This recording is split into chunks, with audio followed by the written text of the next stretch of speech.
Welcome to the Penny Bloom Podcast. Ain't another place that has got more bombast. Romp past your mom, dad's listening to Tomcats. Talking everything that make you sad. We don't want that. We're here to make you smile. Put your mind at ease. Peace, love, and bloom, and always praise Keanu Reeves. This what we about. This some weeding now. We'll talk until we can't no more, and then we peacing out. Alright, let's go. Penny Bloom Podcast.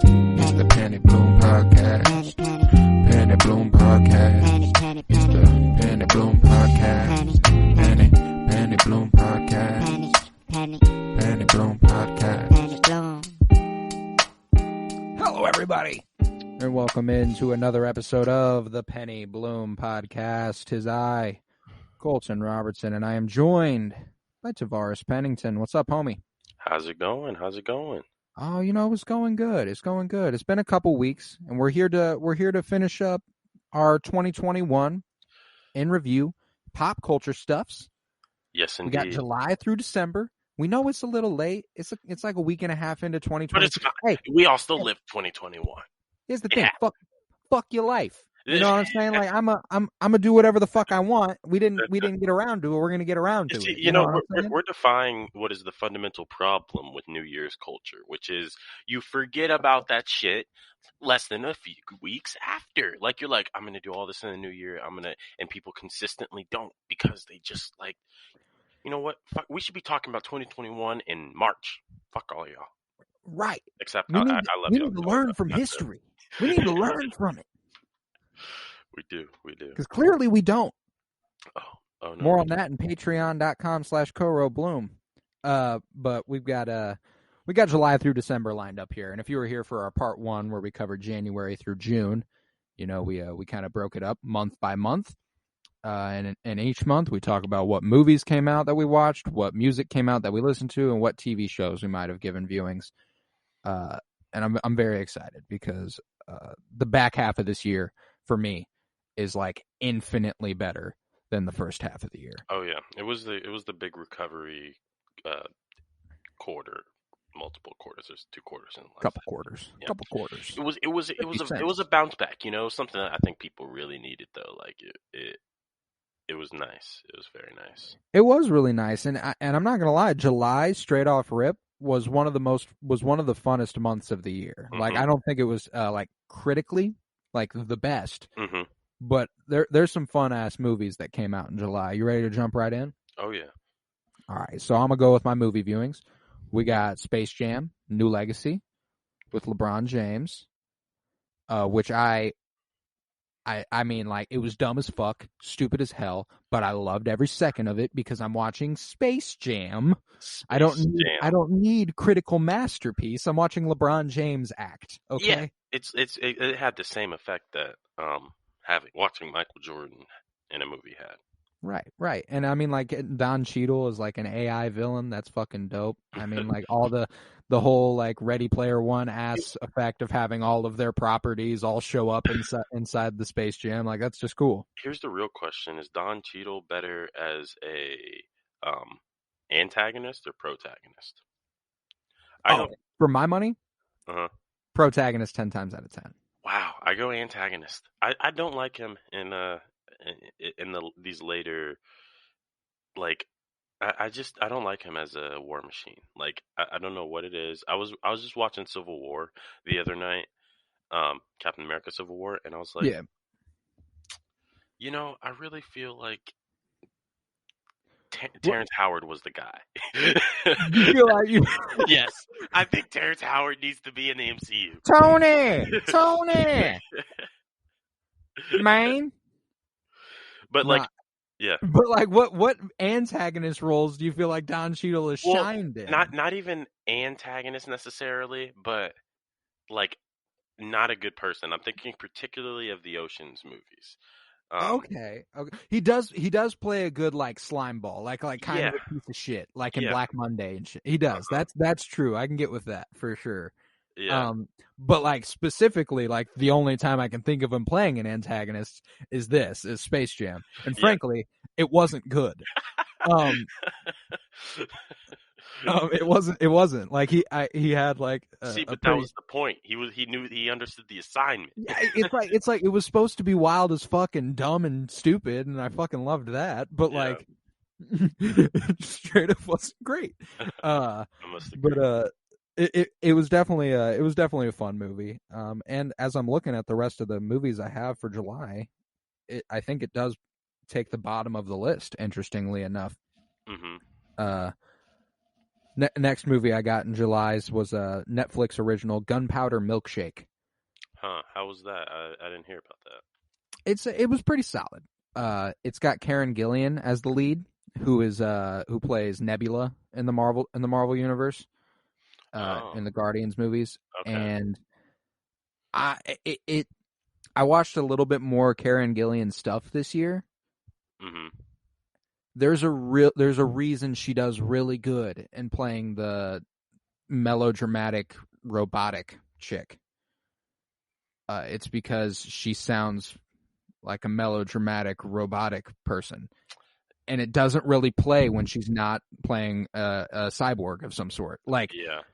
um, she like, and I think like I don't want to like completely discredit her because she does do pretty good in Gunpowder Milkshake, and I think to like Jumanji, she's fun as fuck in those movies. Yeah. Um, but like she's not really expressive with her voice, like hardly ever, like very monotone to me. Interesting. I just Googled her, and I not what I expected her to look like, but Yeah, Nebula really like they do some prosthetic makeup for they that. do. That's Also, though, she looks like she would have a somewhat expressive voice. I don't know. She seems like right.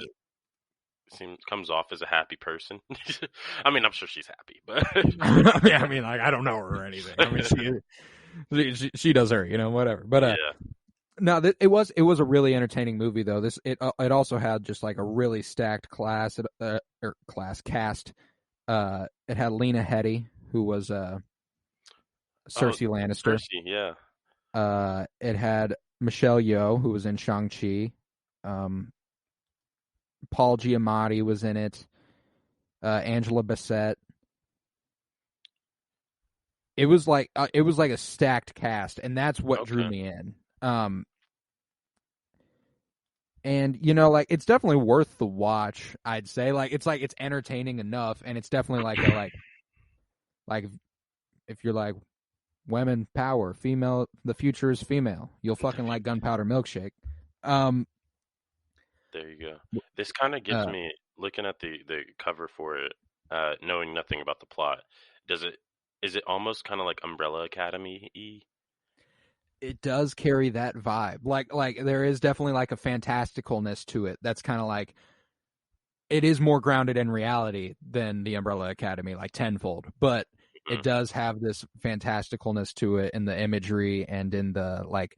It also it blends the Umbrella Academy with like a Kingsman. mm, Uh, is like the best thing I can compare it to, in like in terms of like a secret society sort of vibe to it. yeah, Uh, I really really enjoyed Gunpowder Milkshake, and I mean like it's probably one of the better ones from this month as well. yeah, yeah. I would. It sounds like a good one. I'm gonna have to check that out. Um, there's also the. Did you watch the Snake Eyes movie? I did not. I've never Okay. been a big GI Joe movie guy. I was when I was younger. Just I mean I don't know. My mom just always took us to watch GI Joe for some reason. I think she thought that's what we liked, and I mean, okay. But GI Joe. Cool action Have you movie. seen the other ones? Well, like I think I have, but I just didn't care about GI Joe. Right. And so the And I movies, mean like it was like 10 years ago if I right? saw them, you know what I'm saying? The movies don't help with that at all. Really, Yeah, they and don't like help I with remember when making I you was care. younger, I went through like a little thing where I thought Snake Eyes was like a really fucking cool character. Uh-huh. Um And that's why, they get he gets the first spinoff, I guess. yeah, And that was right. with Henry Golding from um why can't I think of the movie? The like that Mortal romantic Kombat? comedy. Oh. Oh, I haven't seen Mortal Kombat. The Asian guy, the British Asian guy that everybody loves. Oh, and Crazy Rich Asians. Crazy Rich Asians, yeah. So he plays Snake Eyes, and it's a bit awkward because everybody knows who the historically who the fighter for Snake Eyes was, because obviously his face was never revealed throughout the show, and I can't remember his name, but it's like a worldwide known martial artist. Um, Yeah. and so yeah, they just kind of put Henry Golding in there instead in this one, and I remember watching it and being like, I feel like none of this matters.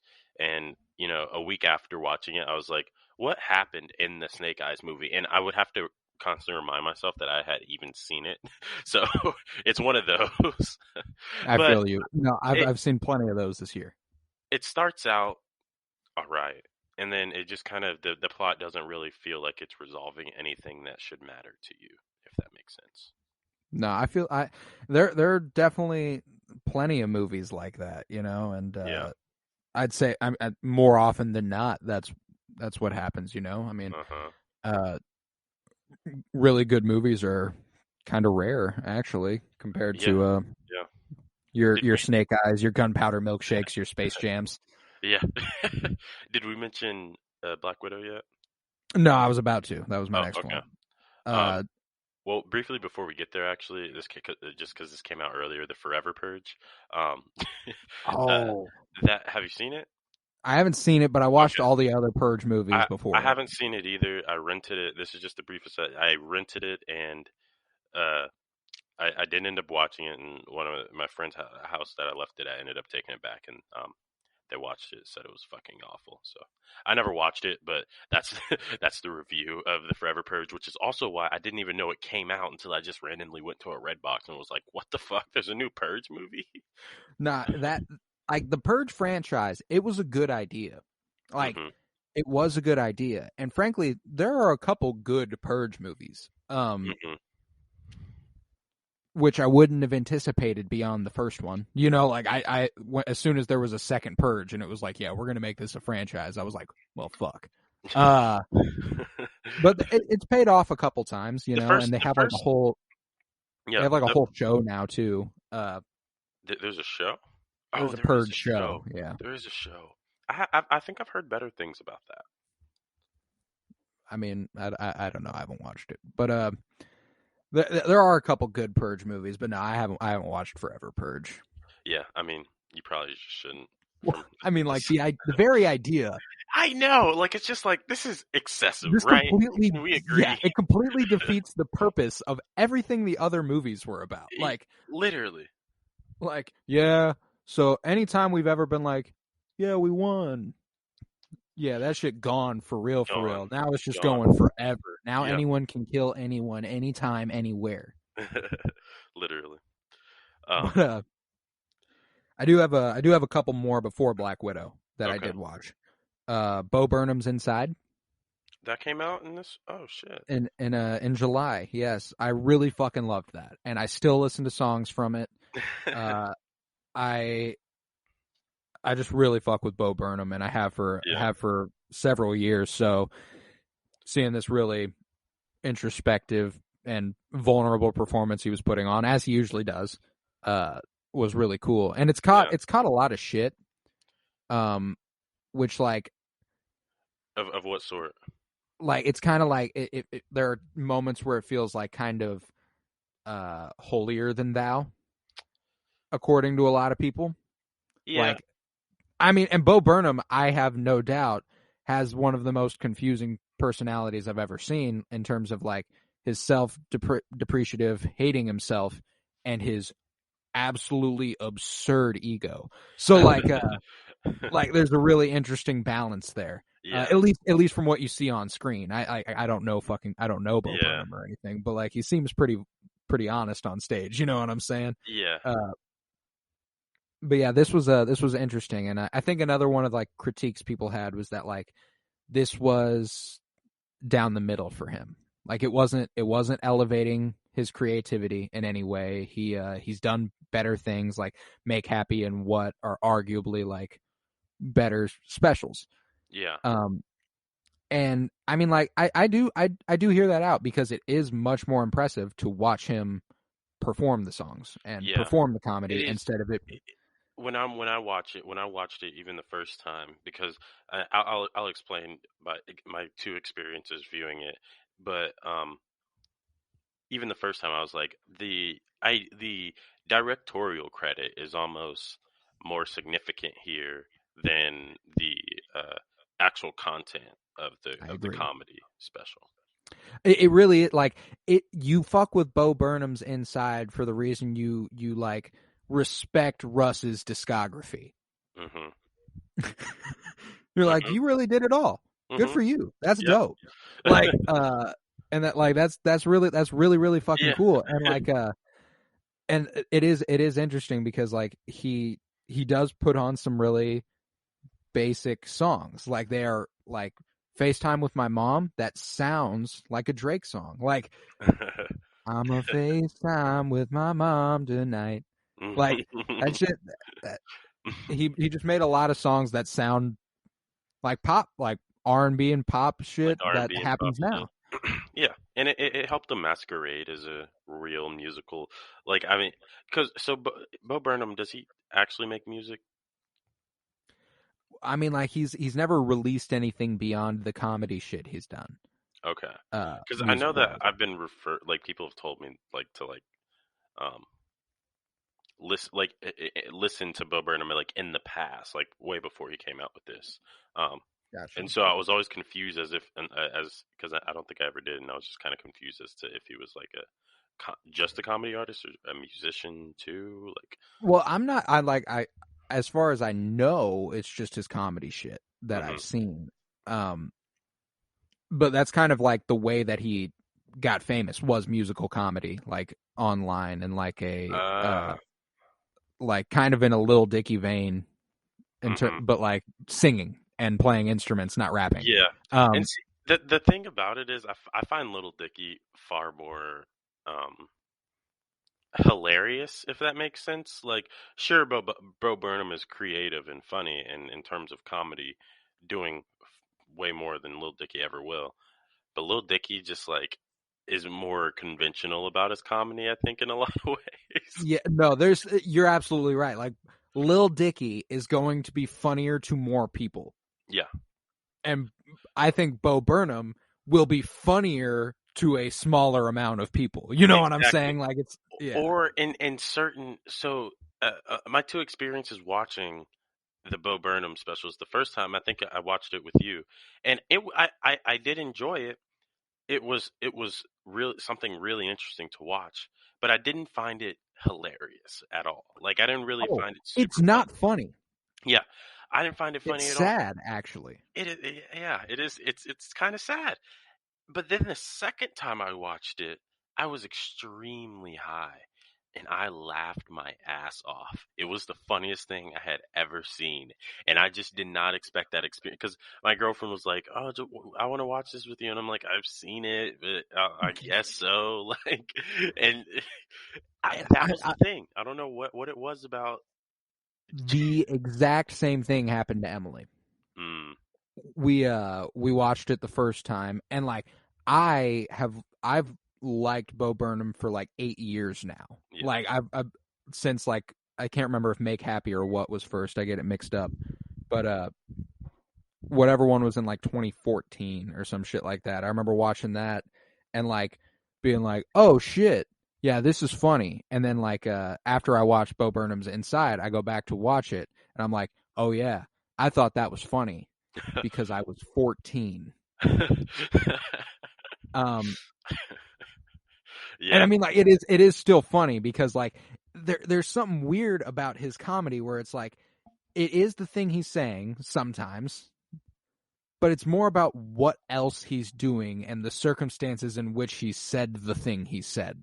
Like, the performance of it, the Uh-huh. sequencing of it, the Yeah. like There's it, a the subtext is funnier than the actual text. Like, and yes. it's he does that, and that's a hard thing to do. Like, you have to be very thoughtful about about the way that you are embodying yourself to make that funny, to like make Right. doing seemingly absurd shit like not and like of course Bo Burnham could upload videos to YouTube of this shit and somebody fucking watch it, somebody find it funny for sure. But Always. there's a higher bar when you are also just a comedian, like you're trying to be a comedian. Right. Right. Yeah. I mean, all in all, Bo Burnham's Inside was ultimately one of my like in terms of looking back on 2021 and what will kind of like define the year. That's a top Yeah. 5 thing for me. Okay. Bo Burnham's Inside. Yeah. And what's crazy is like the fact that came out in July blows my fucking mind. I know. I was like, holy shit. And like I hope I didn't get that completely and utterly wrong. And if I did, my bad. But I don't think I did. Get what Here, wrong? let's check IMDb. Okay, this says May, which makes more sense to me. I don't know why I had it in July, but it was going to be talked about regardless. Yeah. But yeah, I really, really liked it. Yeah. So Black Widow also came out in July. Fuck yeah, I did. And Black that should slap. I like Black Widow.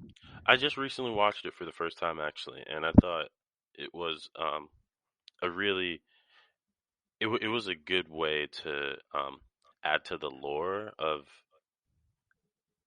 Scarlett Johansson's character in a way that like makes it, because like when Black Widow dies, like that's a moment, like because you're like, at least for me at that point in Endgame, I did not expect that to be happening. I don't know why, I don't know how, I just did not see that shit coming. And it takes a stark change in tone for that. Like it's Yeah. like, well, what sucks is like because you watched Infinity War that if they're going to Vormir and they're trying to get the Soul Stone, something has to happen. Yeah. But like I was like really, really convinced, given what we'd seen in the movie so far, what Hawkeye had become, that it would be Hawkeye. And now that we've seen Hawkeye and stuff, I mean, like I'm semi glad it didn't. But I mean, like I'd also greatly prefer that we still had Natasha Romanoff in the universe than honestly, Clint Barton. Yeah. But can you even? I almost think that that's like that's giving them too much power. Like Natasha Romanoff, like watching back through MCU movies, she doesn't take an L. Does she take an L ever? No. Like, no. Like she got no powers. Takes no L. That's the thing too. Whenever me and Joe did our Marvel character tournament a little bit ago, and like spoilers alert for that, if you want to go listen to our whole 64 character tournament here, go ahead and dip from this and listen to that right quick and then come back. Black Widow made it to the final. Wow. Like as we worked through it and we talked about each and everybody's story, it was like Natasha Romanoff is genuinely a better character than this person. Yeah. And it just kept happening. And it was like, holy shit, she's one of my favorite characters in the universe. Yeah. Which I never really considered until then. And like I watch Black Widow and I'm like, this is one of my favorites, to be honest. Yeah. Because I mean, like, and then the introductions of the Red Guardian with David Harbour and Rachel Weisz, and I mean, Yelena Belova fucking is awesome. It's a lot of really cool characters. Yeah, and I think that the way that because I watched Hawkeye before I watched Black Widow, ironically, and so it makes a lot of sense the way that they introduced Yelena in Hawkeye, and I'm like, okay, so like the transitions here are they're very clear, and that's what makes this really enjoyable, and it also makes me think they can only really do this once. Like, I wonder what's going to happen after, like, whatever the big event is for the characters that they're grooming. This is going to be years and years down like decades down the line, of course. Well, it's like you think to like Iron Man came out in 2008, Endgame came out in 2019, so like we could be waiting until 2032 for whatever we're thinking about. Yeah. Which is just like, holy shit. Yeah, that's ridiculous. I'm like, this is like what we are. The way that they have interconnected a universe, I just feel like has not been done at this scale. And this is Never. obvious, but it's like, are we understanding what we are witnessing? No, that's the thing, is that people like to shit on the Marvel universe for it's like it's not like, it's amusement park movies, as Martin Scorsese once said, which people have latched onto and fucking rode for years. We Yeah. talked about that when he said it in 2019. So, and people still like, imagine Yeah. the impact you have if you Yeah. can say one thing in an interview and it carries on and bothers every single person who's a fan of Marvel for years. But Man's got power. but he was right. Like he was absolutely right. Like there are a few great. I think there are a few genuinely great movies in the MCU, but on the whole, they're not critically great movies. They're just not. Yeah. And that's why I think that they're going to have to, and I think we're seeing this in some respects with them experiment with this, with just the way that, like, the characters that they're choosing to do and the way that they're choosing to adapt these characters. Like, they're definitely experimenting with how they want these movies to look and feel and sound Right. and what defines a superhero movie. Because, I mean, they are like, DC continually tries to redefine what the superhero movie looks like, and they're successful not most of the time. The MCU figured out the formula and they repeated it a ton, and it was still satisfying. Um, but by doing that, they were able to figure out, or they were like, I feel like that you have to realize at a point that you have to do that again and again and Right. Right. again. And the thing is that, like, even though they are amusement park movies for the most part, they aren't critically great. The thing you have to look at Marvel and respect is what they've built. Exactly. Like, the Yeah. fact that it has been 14 years of interconnected movies, Uh-huh. not like not a TV series that goes on for 15 seasons. This ain't Grey's Anatomy. This This ain't great. is Marvel Studios making big budget films multiple times a year for 14 years, and it is Yeah. all connected, which Yeah. is fucking crazy. They fucking watching Spider-Man's introduction in Civil War was one of Underoos? they introduced Black Panther and Spider-Man in Captain America Civil War. Like, I was like, that's insane. Like, the That's way that they insane. were able to do it, and I don't know, just it's such a satisfying, having just come off of Far From Home, or not Far From Home, No way. No Way Home. Uh, God, they they really went hard with the homes. Yeah, it's the This home trilogy. trilogy. It is the home Homecoming, trilogy. Far From Home, No Way Home. No Way Home. Um, yeah, no, they did a really good job with the way that I think that they have placed characters strategically. Right, Um, right. and Black Widow's just another example of that. Oh, absolutely. And I mean, like, it's one of my favorites of the year, and we actually ranked it in a amongst the superhero movies from this year on our 2021 comic book movies and shows and review episode, which was me and you, and you can go check that out a few weeks back. My last movie for July, Ride the Eagle, starring Jake Johnson and Susan Sarandon. This movie was really good. Like, and it's like Jake Johnson's usually like a really, really goofy motherfucker. Mm-hmm. And he still is in this, to be sure. But he's got more chops than you anticipate, you know? Mm-hmm. And I don't have much to say about the movie. I've only watched it once, and it was in July. And it's like an hour and a half indie movie, so it's like Uh-huh. came and it went. But it was, I remember really, really, really liking it. Interesting. And I mean, Susan Sarandon's fucking awesome. So Yeah. Um, yeah, that was all my movies too. There was also other couple honorable mentions, I guess. No Sudden Move with Don Cheadle, and I haven't Benicio del watched that Toro. yet, and I need to. I haven't either, and I need to. Something about the cover just doesn't pull me in, and the description of what it's. And I'm sure it's a really good movie. It's just, I started it once, and I got like 25 minutes in or something like that, and I haven't gone back since. I'm But looking. Okay.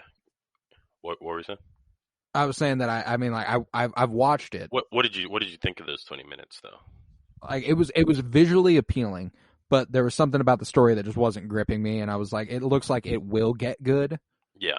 But it like, and like, I mean, it's the first 20 minutes that like it's slow usually like that, but yeah, like I was just like, not right now, and that was pretty much it. Not right now. Yeah, fair enough. I'm realizing too that Julia Fox is in this movie. Julia Fox, she's a legend already, and she's been in 2 movies and is dating Kanye West. That is the most insane thing. I was like reading about it, and like they like just met like on New Year's Eve. I think she was like, "Yeah, we met at a party on New Year's Eve," and it was like I'm just like looking at these photos. I'm like, that was a week ago. Like that was like a week ago. About a week ago. And then just explaining how they were like, yeah, we just loved hanging out, so we decided to fly to fucking New York and go to the show, and then we decided to go to this restaurant. Oh, it's my favorite. And then Took her back Kanye to a hotel took me room to a full of hotel clothes. full of clothes. I don't know how he did it. We were together the whole time. I'm like, oh, they are this man living on a different plane of has existence. more power than anyone you've ever met. I know exactly how he did it. And Kanye's sitting there in those photos, fucking chilling. Like he looks like I don't know. I don't. Legend. But no, Julia Fox is amazing, and she was really good in Uncut Gems, which I absolutely loved. I remember being like, oh. I've never heard of this. Wow. I think that was her. Yeah, I was just like, wow. I think that's insane. No, but I think that was her first movie credit though, Uncut Gems. It was. Yeah, like I wonder if you pull out like Google has the statistics on Julia Fox searches on Google after her Uncut Gems dropped. Right. But yeah, and then the other movie that I thought I'd mention is the Tomorrow War with Chris Pratt. Oh yeah. I never checked that out. I'm never quick to jump on the Prime Video releases. Yeah. And so the ultimate point is, don't rush. I mean, I didn't see the whole thing. I only saw probably the last 45-ish minutes. Someone was just watching it, and it was alien battle. And so I was like, I'm not really spoiling it because I have no context for this. Obviously, they were going to win. And, it's a good action movie, I guess. It's interesting seeing Chris Pratt as an action, main character. Or I guess not main character because I have seen him as an action man, but like a serious action main character. No, yeah, like he's not trying to be goofy. He's just being an action hero of like the stereotypical sense. Yeah. So it was okay, but not amazing. I thought J.K. Simmons' performance was really good though. He seemed. I love me some J.K. Simmons. Also in Ride the Eagle. Okay. Yeah. But moving on from the movies of July because we just spent 30 minutes on it and we have 17 other categories to get to. That's typical us. Yeah, it is typical us. We'll use that as our frame of reference. We need to kind of move it. Yeah. if we want this podcast to be less than 5 hours. Fair enough. That's fucking funny though. July, fun month for movies. I said, I knew we were going to spend some time there. I watched plenty, and I don't think I have another month where I watched quite as many things. But on to music. You want to go there? Yeah, let's do it. Yeah. My favorite release of the month, Vince Staples. Okay, yeah. By Vince Staples. Vince Staples was strong. Vince Staples was very strong. That'll probably be. Yeah, I think that's my favorite too. Well, no, I mean, Isaiah Rashad also came out this month. Oh shit! Yeah, so I think that has to be my favorite. But yeah, Vince Staples I thought was a really good project because it was the first one that felt like old Vince Staples in a way. It felt like this project kind of helped it epitomizes what everyone loves about his music. And he just at this point really knows what he's doing. You got to give him his props. He really does. He's just like, he's another one of those guys who's just consistent, and he's frankly the funniest motherfucker in the rap game. Honestly. Like, I know we talked about Lil Dicky being funny as fuck, but Vince Staples is even funnier than Lil Dicky, in my opinion. They're not even comparable. No. I mean, and Lil Dicky's funny, mind you. Vince Staples has me on the floor, though. No, every time he tweets, bro, I'm laughing my ass off. But yeah, he had one of the stronger albums of the year for me. One of the more underrated releases for me this month, Temporary Highs in the Violet Skies by Snow Allegra. Huh. I've heard some Snow Allegra songs. She is gas, and this album is fucking great. So like, I highly recommend it. She's got a beautiful voice. Yeah. Pop Smoke also dropped. The posthumous album was dropped for Pop So Smoke. like Faith? Yeah, Faith. I think I listened to it. I don't really remember any songs from it though, and I don't really. Pop Smoke was. Sad to say, like R.I.P. Pop Smoke for sure. I think Pop Smoke would have had a huge impact on music because he was just so fucking young. I mean, I don't even think like he would have. Like, dude was 19. 19. Oh gosh, I thought that was a 35-year-old man. I swear to God. And I still fuck with his older tracks too, but I just don't find that revisiting them it feels good. No, yeah, there's only a couple artists who have passed in recent years that I like go to, and I like, and not even really a couple, really only one. Mac Miller is like the only one that I'll go to. Mostly because his music was like kind of too good to forget for my money. But I mean, I was never a huge Juice WRLD guy. I was never a huge X guy or Lil Peep. I liked tracks by all of them, and they were very talented artists. But like there was something different about Mac Miller for me, where like I put albums of his on spin pretty much weekly at some point. You know what I'm saying? Oh yeah, I've been listening to Mac Miller a lot more recently too, for some reason. But yeah. Let's see what else. So Isaiah Rashad, The House is Burning. I've been waiting on this one since forever ago. When did it? 2016? 2016. It was 5 years between drops. 2016. And we did talk about this on the podcast, if I remember correctly, right? Yeah, we did. There were a few albums that we talked about on the podcast from this month. We did talk about Vince Staples. We talked about The House is Burning. And we also talked Bobby Tarantino 3 by Logic. Yep, Bobby Tarantino 3 by Logic, who retired last year. Or the year before Bobby Tarantino 3. Also, I think we also talked about Happier Than Ever by Billie Eilish. Did this came come out out this month? This month? Yeah, it was a pretty good month. Mm-hmm.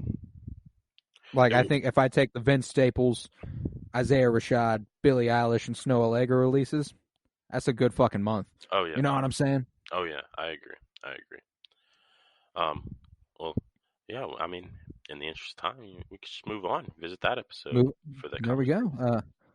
But in the TV, I got a couple. Only one that I really want to speak on, Schmigadoon. Schmigadoon.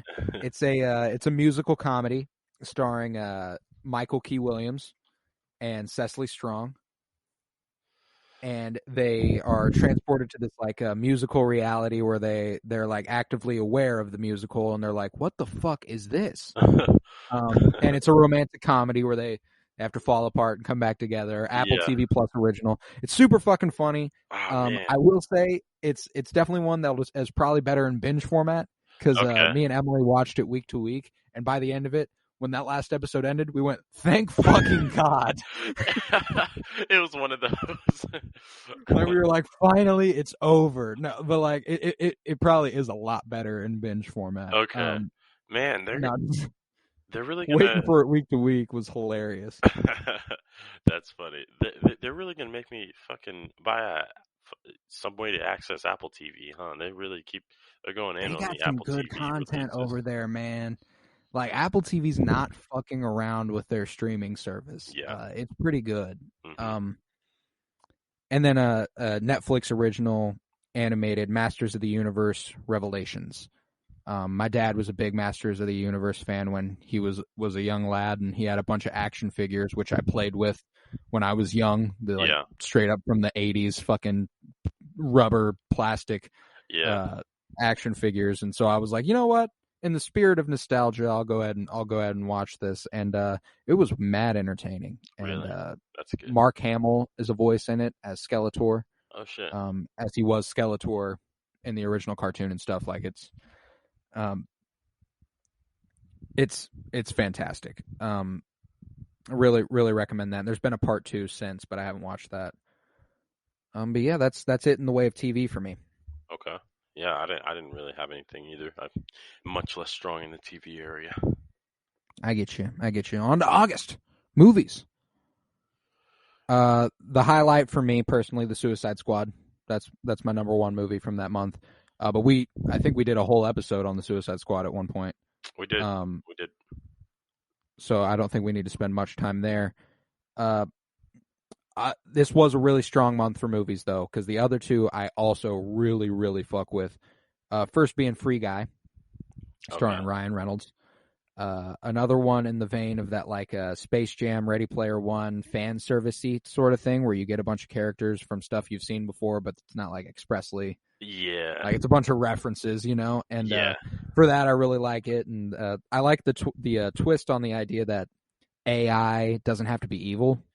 Like it can rise up and help us. And that's kind of the idea of Free Guy. Interesting. That makes that I feel like that is a perspective that a lot of people haven't really explored. Oh, and it really, like, it tugs at the heartstrings a little bit. You're like, man, like it makes you like think, like, if AI gains consciousness, they're living beings. Mm-hmm. Have some fucking empathy. You know what I'm saying? Like, don't just be like, we need to turn them off. No, they're living now. That's not something we can do. That's pretty straight up. But yeah, that's kind of what Free Guy kind of makes you contemplate. Mm-hmm. And I do really, really like it. And then the last movie, which I think like is actually one of my favorite movies of the year when I look back, Reminiscence, starring Hugh Jackman. Wow, really? I didn't even realize that movie had come out, but I've seen it and I was like, oh, Hugh Jackman. But what's your take on it? It's really fucking good. Like we live in this reality where in the movie we're in a reality where nostalgia is like a drug. You can go into, like, you go to this machine and you will be immersed into your memories of loved ones. For example, there's a dude who's lost his legs, but he goes to a memory in which he had legs, so he can feel himself running around and stuff. And it's kind of like that, but the idea is that Hugh Jackman's character has lost the love of his life, and he kind of gets hooked on the being in the machine and being with her. Yeah. And it ultimately results in this kind of semi-action adventure thing later on, but it's much more grounded in a drama than it is the big spectacle. You know what I'm saying? Yeah. And really visually stimulating. Hugh Jackman's performance is awesome. And I just really, really liked that movie. I'm trying to remember who the woman lead was. Natalie Martinez? Thandie Newton? Maybe so. Thandie Newton. Thandie Newton was Thandie Newton. She did awesome in that fucking movie. That's right. I completely forgot. Yeah, she was fantastic. And it's written and directed by the same woman who wrote and directed Westworld. Oh, wow. Really? So it's another one of those that's kind of like, for about an hour and 10 minutes, you're like, what's going on here? Yeah. And then the last 30 minutes, it's like, all of it comes together. And you're like, oh, that was awesome. But yeah, Reminiscence, if you haven't seen it, definitely worth a watch. I'm not sure when it'll be back on HBO Max, because, it was like one of those theater releases that... Mm-hmm. Oh, I think it's available on HBO Max now. Oh, yeah, that's where I saw it, actually. Yeah, or yeah, like definitely the listing. Yeah, definitely suggest that. That's a fucking fantastic movie. Any other movies from August for you? No, I didn't actually see much of anything from August. Now that I'm realizing, that's I'm gonna have to go check those two out. Oh, and make Reminiscence a priority. Like Okay. if you're like looking for something to watch, I Uh huh. strongly recommend that. Okay. The more I talked about it and remembered it, the more I'm like, that might be like a top 5 movie for me from this year. Uh huh. Um, but then I guess on to music. Yeah. Uh, let's see. My Nas. personal favorite. What's that? We had Nas. Oh, okay. What was I thought it was all right, but what were you gonna say? What was your personal favorite? My personal favorite, Bo Jackson by Boldy James and The Alchemist. Yeah. This is a top 3 rap album for me this year. Up there with a couple we've already mentioned. I think Call Me If You Get Lost and Vince Staples. Uh-huh. Those are kind of my staples for my top 3 right now. Okay. But Bo Jackson by Boldy James just fucking slapped. That shit was so good. Boldy James really, I feel like, and Boldy James has been rapping for a while, but has really just recently, like, I don't know, maybe he's always been this consistent. I haven't actually listened to his older stuff. Um, uh, I'm between the Boldy James's project and West Side Gun project that came out, Hitler Wears Hermes 8. I don't know which Sincerely, one. Adolf. Yeah, yeah. I don't know. I don't know which. I kind of fucked with side A and side B, honestly, for some reason. No, yeah, I was gonna bring both of them up, and Hmm. because side B is in the next month's category, but that side A was solid. You know, like Uh-huh. West Side Gun. Ever since I started listening to like Griselda for real, and getting to know them, because West Side Gun's like Pray for Paris, I think was like my real introduction to that group, Uh-huh. and I'd like heard Benny the Butcher stuff, and I'd heard Conway the Machine stuff, Hmm. but I'd never known them in the context of being Griselda. You know what Yeah, I'm saying? yeah, yeah. So West Side Gun was kind of my introduction, and we talked about this on the part 1. He's become my least favorite of Yeah. Griselda. Hmm. And so like I've gotten to the point now where like I hear West Side Gun's flow, and it is mad unique and mad creative, because frankly I don't know a single other artist who sounds like him. I don't. Like the closest thing I can think of, and it's like not really even that close, is Action Bronson. Oh, And like, shit. Wow. That's wild. Yeah, that's right there. You're on the nose. And both yeah, of like I feel like they're kind of a kindred spirit, which is weird because they couldn't be like kind of more opposite. It feels and like. they're both like they both use music as just one thing. You know, they're both also involved in other pursuits, fashion for West Side Gun and cooking and food and shit Cooking for Action Bronson. for Yeah. Action Bronson. Is Action Bronson a chef? Yeah, I think so. Yeah, that shit's wild. Yeah, no, but there were a couple more releases. Solar Power by Lord, who Hmm. this is actually a semi weak release compared to some of Lord's work for me. Really? Okay. I think back to her last release. What was that? Melodrama? Melodrama? Was that her last release? I think it was I before this. really liked. I haven't actually. I forgot that album existed. I really liked Melodrama actually. Oh, it's really fucking good. Yeah. And like, so coming into this, that's what I hold Lord in really high esteem. Yeah. And she didn't quite get there. Yeah. But she did have some banger songs that I You really know, enjoyed, and she's a very talented artist. I'm wondering if maybe artists are losing the ability to get good inspiration. You know, when the world has kind of been semi shut down for a while.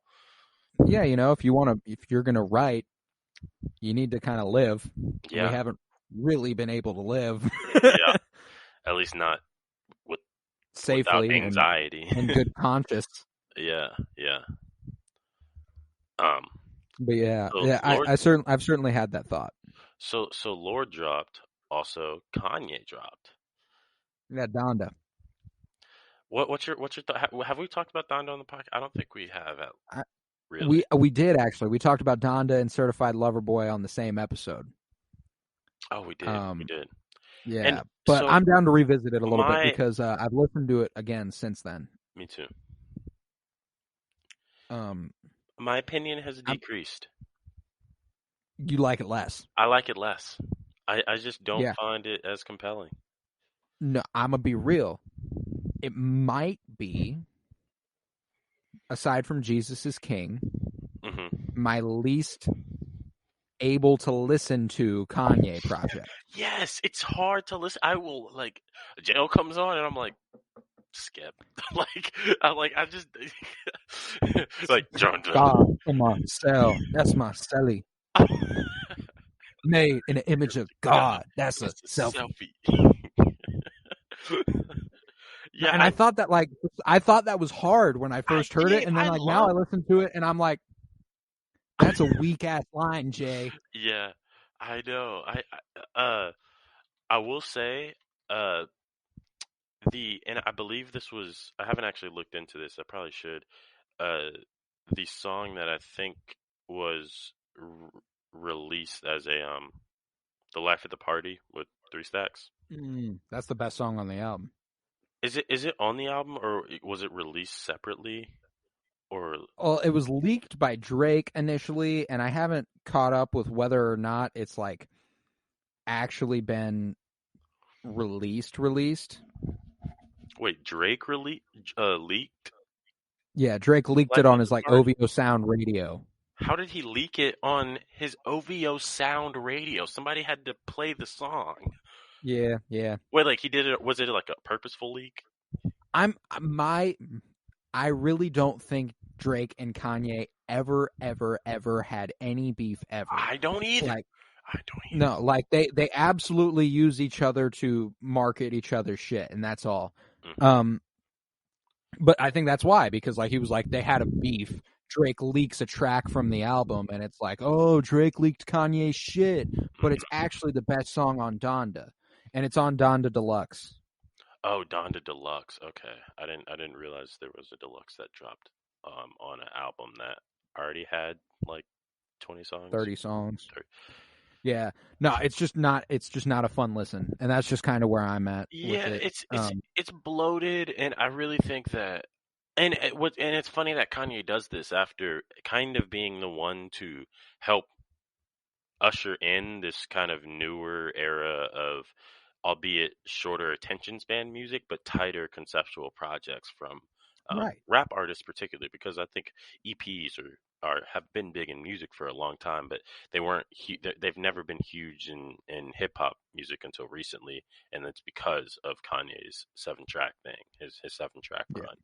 Um, What a fucking and time. then that this was. one, and then So much this one fun. was just like a bunch of shit. I know that was amazing. Like, I I get, doing something different and why that might have been the case, but it's a lot of songs, and independently, they're not bad. Like Kanye knows what he's doing, of course, but they would be so much more impactful if they were packaged a little differently. Um, Mm-hmm. because I look at it now and it just feels like even looking at the track listing, like you're like, okay, Fabio Foreign and Playboy Cardi were on a song. Is Jay-Z here, Baby Keem, Travis Scott, Kanye West in the Weekend, Lil Baby, Lil Durk, Vori, Lil Yachty after that. Like he's putting people in places that make sense on songs that make sense with people that make sense. Don Toliver, Kid Cudi, Conway the Machine, West Side Gun. Like he's putting them in places that make sense with people. Um, but like it doesn't flow as an album.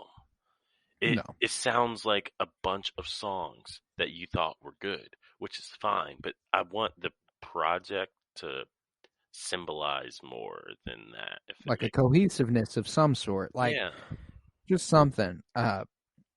And I mean, like, there's also just the fact that I've just cooled on Kanye overall over the years. Yeah. I just generally don't fuck with him like I used to. I've cooled on his music particularly. I honestly have Yeah. my opinion kind of fluctuated of him at the beginning of all the shit for obvious reasons, but Kanye's Kanye. I respect Kanye. Yeah, you know what? Like he is a creative genius. I'll give him that. Like he is very, very like and he's doing it on a level that nobody's ever done it. Yeah, And he He's makes one of the this, most famous people alive. Like he makes he's like decisions I Tom don't Brady, you know? understand. Yeah, he makes decisions I don't understand, but maybe I'm not meant to understand them, you know? Right? Yeah. Fuck it. Fuck it. You know? Do you? Fuck it. There are a couple more releases that I listened to. Pyrex Picasso by Benny the Butcher, Yep. which slaps, and Benny the Butcher's music fucking is Oh, great. So, always. and I like. he follows much more that limited project He style does, he as does, which is nice as because they're wont to do. it feels comfortable saying, oh, like I like Pyrex Picasso didn't have the ones for me. It was still a good project. It just didn't have the ones. But there are other projects Yeah, that I'm he with you. releases where it's like, this is the one for me. Like this little one. If I'm going on a 20-minute car drive, like play all the way through, and it's perfect. I feel that. Rod Oh Wave, yeah, Soulfly. oh yeah. I didn't listen to it, but I thought the title was really good. I need to give it a listen because Rod Wave, No, Rod Wave's pretty solid. You he's know, like solid. I haven't. I need to check it out too. But the last project I listened to from this month was 333 by Tinashe. You listen to a Tinashe project? Do you listen to Tinashe? Fuck yeah, I did. Yeah. I didn't know that. What the fuck? Tinashe's social media stands just fucking scare the shit out of me, honestly. Like, Yeah. and I don't want to I go steer anywhere clear of near that. Tinashe. I steer clear of that, but I fuck with Tinashe's music for sure. Hmm. She's got some bangers. I remember I specifically have like a tweet in my drafts because I was like going back and forth with like Trenton, I think, Uh-huh. on Snapchat, and he was learning a lot about like North Korea at the time. So we were talking about like fascism in particularly, and like I have a draft where I was like, yep, just driving around delivering pizzas, listening to Tinashe, talking about what it means to be a fascist. Talking This about is what the it life. means to be a fascist. That is the life. That's an odd life, but it is the life. But yeah, I just wanted to mention that. That's why I have 333 by Tinashe Yeah. in here. I would also like to mention The End of an Era was released by rapper Iggy Azalea. Rapper Iggy Azalea. You know, That's a bold stance. you know who she toured with for this album? Who? Rapper Pitbull. That makes so much sense. It makes so much sense, doesn't it? I don't know. I just saw the title and I was like, the end of what era? Like that era And ended the fucking a they while probably had like the ago. fucking Island Boys Yeah. opening. That's a good one. But I think that kind of concludes it Yeah, for August. I think that is August. But on to September. I only watched 2 movies from this month, and one of them was Shang-Chi, which we've talked ad nauseum about, and I have a whole episode about, and we talked more on the 21 comic book movies thing. Mm-hmm. Has your opinion fluctuated at all on Shang-Chi, or are you kind of just where you've been? I haven't actually watched it anymore, which I think is what I need to do. Because like on first watch, yeah, it was good. It just didn't blow me away like I wanted it to. But I think I just need to rewatch it. What I will say is watching the like having just recently watched the other like more of the Marvel movies and things. I think that Shang-Chi is probably one of the most different characters to be introduced in terms of um just like his presence, the way that his movie was made and the way that his powers work and just like his hero arc just seems very different from everyone else's right now in the MCU, and I think that's going to be really compelling once they start putting people together. I'm with you. I'm with you on that for sure. But yeah, that was not the only movie I watched. I also and I actually just watched this the other night. For the first time, but it was released in September. The Eyes of Tammy Faye, Okay. starring Jessica Chastain and Andrew Garfield. And this begins a 4-month run for Andrew Garfield like I've never fucking seen before. Really? He has 3 movies in the last 4 months of 2021. And they all slap. Really? This one, he plays a TV televangelist by the name of Jim Baker, it's based on a true story around Jim Baker and Tammy Faye Baker, who were televangelists in the 70s, 80s. And it just kind of chronicles their rise and their fall. And I was like kind of not big on it going in because I'm not like Christian or anything, so I don't like really fuck with what they're talking about. But like, it is so well acted, and it is like like I like couldn't look away. It was kind of where I was at. Like, it was just kind of like a wow, this is just a genuinely good movie, and like. I don't really fuck with any of the people, but I fuck with the performances, and that's especially biographical movies. There's such an opportunity there for people to really show their acting chops. Right, and they definitely they do the whole thing. They have Andrew Garfield in some prosthetic makeup that makes him a little chubbier, and they have Jessica Chastain and some prosthetic makeup too. That's funny. And it all looks really good. It all looks believable. I will say about Andrew Garfield, you know how we've talked about how is this man English? Yeah. Like, that man is from New York. Yeah. He does a really, really, really good and solid, without any holes, New York accent. Yeah. His Southern accent does have a couple things where you're like, that is a British man. Yeah, no, actually, I was gonna mention this, but have you seen Hacksaw Ridge? This came out. I don't know when this came out. Oh God, yeah, that was like 2017 or something like that. But he has a Southern accent in that movie, I believe, if I remember correctly. And I remember thinking, I don't know. There are moments like he says like "car," like talking about a car, and like he can't quite do it right, and I'm like, oh. Yeah, that's fair. And I loved seeing it, being like, he is human. Southern accents are hard though. It's wild. No, they are. It's wild like, that people in America can hardly do Southern accents actually right. Yeah, and it's wild that people have historically come to choose to inflect their voice that way. Right. It's just funny to me. Like, I don't know. I sound like a northerner, but not like a northerner. No, but that movie that movie was really solid, and I recommend watching it if you like Andrew Garfield. He does fantastic, and if you like Jessica Chastain, it's absolutely worth the watch. Yeah, I mean, I didn't see any full movies from this month, but I did. I mean, I guess I saw Curious George, Cape Ahoy. I didn't watch it, but I saw it. That's fair. Curious George, you know. I fucking love Curious George, though. I did fuck with Curious First George. movie I ever cried at in the theater, Curious George, 2005. Wow, that's impressive. It was when him and man in the yellow hat get separated, and he's in like a shipping container.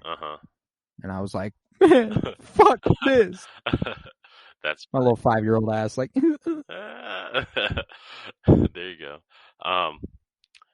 And I didn't watch any of this one, but Fauci, the Fauci movie came out on Disney Plus. I thought that was just a funny release because, like, really, yeah, like right now, I get it. We're not the pandemic ain't over. Yeah, we talked about this already, but the pandemic ain't over. About more of that over on Patreon.com. And Fauci is out here making movies. It's wild. But I did see the thing I saw the most of, though, which was I saw probably the first half of it. Cry Macho, the Clint Eastwood movie, actually really different than what you would expect of a Clint Eastwood Western. Here's my thing. I don't fuck with Clint Eastwood. So, like, every time I'm like, it does look like a solid movie. It's just like every time I can't stand looking at Clint Eastwood's face. Oh yeah, no. I mean, I feel the same about Western movies in general. Like, this was not at all my choice, like, but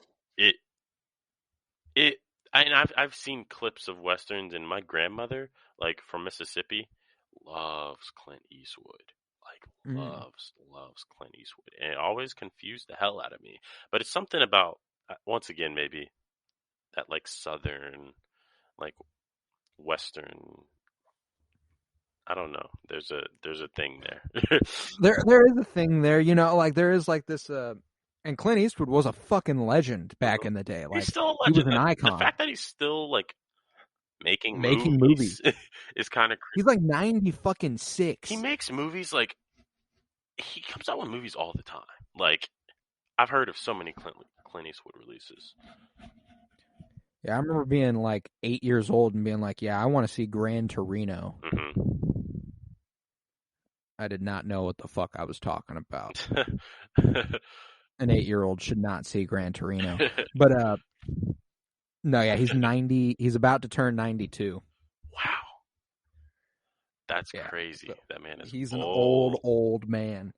But yeah, I think that kind of concludes it for movies for me anyway. Yeah, me too. It was a pretty good month though. Solid month, solid. Music, we got the Melodic Blue by Baby Keem. Oh, yeah, that was a strong project. It was, and I believe we also talked about that on the podcast, if I remember correctly. But I want to say yes. Yeah, I want to say we did.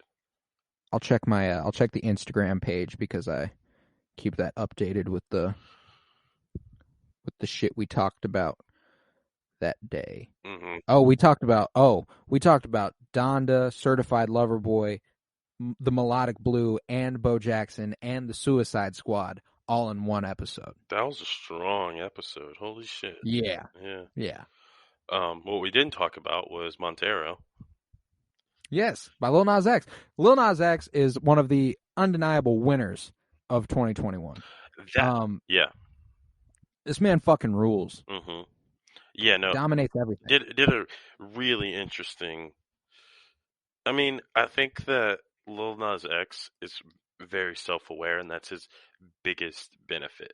He's very self-aware of himself and how people think of a person in his position, if that makes sense. Like, he is able to very, like, can you imagine how many fucking boomers Lil Nas X pisses off on a daily basis?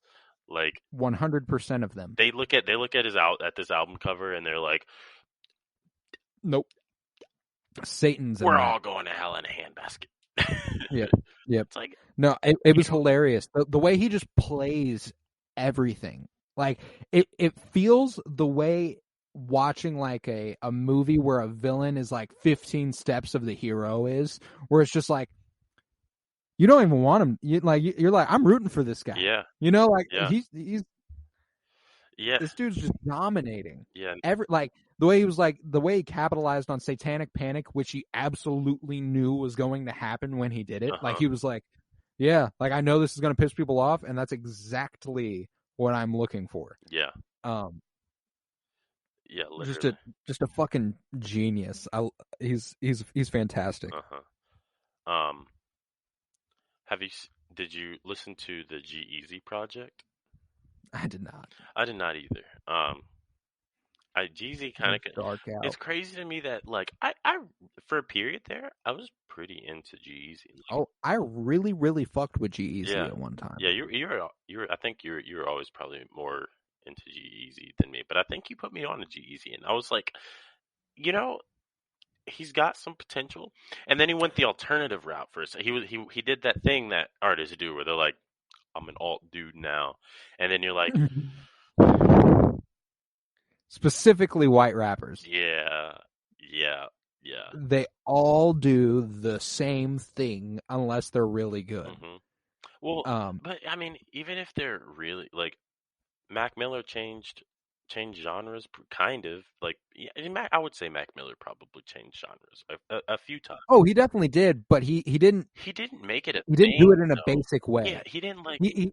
He wasn't like I'm gonna. He elevated his craft with every project, and that's kind of like I can't say the same for MGK. Mm-hmm. You know what I'm saying? Yeah, it's like they switched genres and they start at the ground floor, developing like a sound that has already been tried before. Like that was, I think, the issue with Logic's Supermarket and G-Eazy's alternative project, because both of those were framed as alternative projects and they sounded too much like just an alternative project. And while the songs may be fine to listen to, like they're pleasing to some degree, which I thought of both. Like I enjoyed listening to it. It wasn't anything that I was compelled to return to for any purpose whatsoever, because I knew what alternative music I did think was super, super good and what I would choose to listen to. And that's just what Right. I did. Like, this wasn't anything special, I guess. No, yeah, they make the transition and it's right down the middle, and you're like, okay, like you're like, okay, yeah, you did it and you succeeded, but you didn't aim really high. And then they end up rapping again. Yep. But the last release I have, side B for Hitler Wears Hermes 8, Sincerely Yes. Adolf. Yeah, that was a strong one. I'm thinking about it more. I really don't know which one I like more, side A or side B. Yeah, I don't really know either. I need to listen to them back to back to really tell you what I think. But I remember fucking with both of them because I like West Side Gun. I You did. know? I fucked with the vibe of side B more. I think it. I don't know. It felt a little more. It felt like It felt more B-sidey, which is, I guess, what I was looking for, or what Yeah, right. I typically like more. But they're both solid. They're both solid. They were. Yeah, and then Certified Lover Boy. But we talked about that. That's true. That's true. That. I got a couple TV shows. Well, actually, I want to ask you real quick. Do you think that have you revisited Certified Lover Boy at all? I haven't like revisited it, but it did what all Drake albums do for my playlists, and I took a couple songs that I liked, and I've listened to them casually a couple times since. I just, and that's kind of what I felt about Certified Lover Boy, is that it was like it's just the same. Like it feels like Donda in some ways. Like it feels like it had the same flaws, which is crazy for two artists as big as Kanye and Drake. Like 3 years ago, 4 or 5 years ago, them dropping, like, and granted, this may just be, we're getting out of that age range, but them dropping is like a thing that people like are like waiting on, and it becomes a moment for like that day or whatever. But beyond that, it just doesn't stick like it used to. I feel like my thing is that, like, I remember anticipating like Views and anticipating The Life of Pablo and Ye and Scorpion. Like, I remember anticipating those very, very vividly, and I remember them being like, oh yeah, I really fucking like this, and I'm gonna keep listening to this. But there's the in between ones where, like, you get More Life, and you get the fucking Dark Lane demo. Is that what it was? Yeah. Like yeah. And like when he puts out those two projects, for me, it actually actively hurts the way I view Drake as an artist, because he sounds the same. Yeah, yeah, that's it. Like in it, that I think that there are particular songs where he gets it just right, where he sounds the same, but the same Drake that is still compelling to me. Yeah. What's the name of the song? The Chicago Freestyle. Yeah, that a song like that. That's probably of Drake's most recent releases, the song I've revisited the most. Yeah, and not because it's a particularly amazing song in and of itself. It just encapsulates what Drake is and how what the best Drake songs sound like. And yeah, at this point, I'm wondering if that's why he exists still, to make like that. And that's kind of what that's just like the arc. That's what Lil Wayne. That's what's happened to Lil Wayne. That's what's happened to Jay-Z. Like that's what's happening to Kanye. Like you just want them to. They develop their sound in creative and artistic ways, of course, but you're just kind of looking for that thing that is that Jay-Z track, is that Lil Wayne track. And like, we're coming up on 5 years now since Kendrick Lamar dropped an album. TDE just don't give a fuck. He's the one for me. He's the one that will determine whether or not I'm just out of the age range. Yeah. Or whether or not all this music has actually just not been as good. Yeah. Because, like, I've never not fucked with a Kendrick Lamar album. You know what I'm saying? Yeah, hasn't taken it. So if Kendrick Lamar drops an album and I'm just kind of like, I'm bored, then I'll realize, you know what? I'm just bored. I need to start listening to new things. like that's just it. Yeah. And I'm waiting for Kendrick to know that for sure. Yeah. You know, that's a good assessment tool. That's creative. That's funny. No, but I don't have any more music releases for September. Yeah. But I do have a couple shows. Okay. I've got Star Wars Visions, which we had a whole episode on at some point where it was hosted by me, Joseph, and Miles. Mm-hmm. It's available back there, so if you want some thoughts on Star Wars Visions, go check that out. But as far as anime is concerned, I'm not a huge anime guy, but I really fucked with it.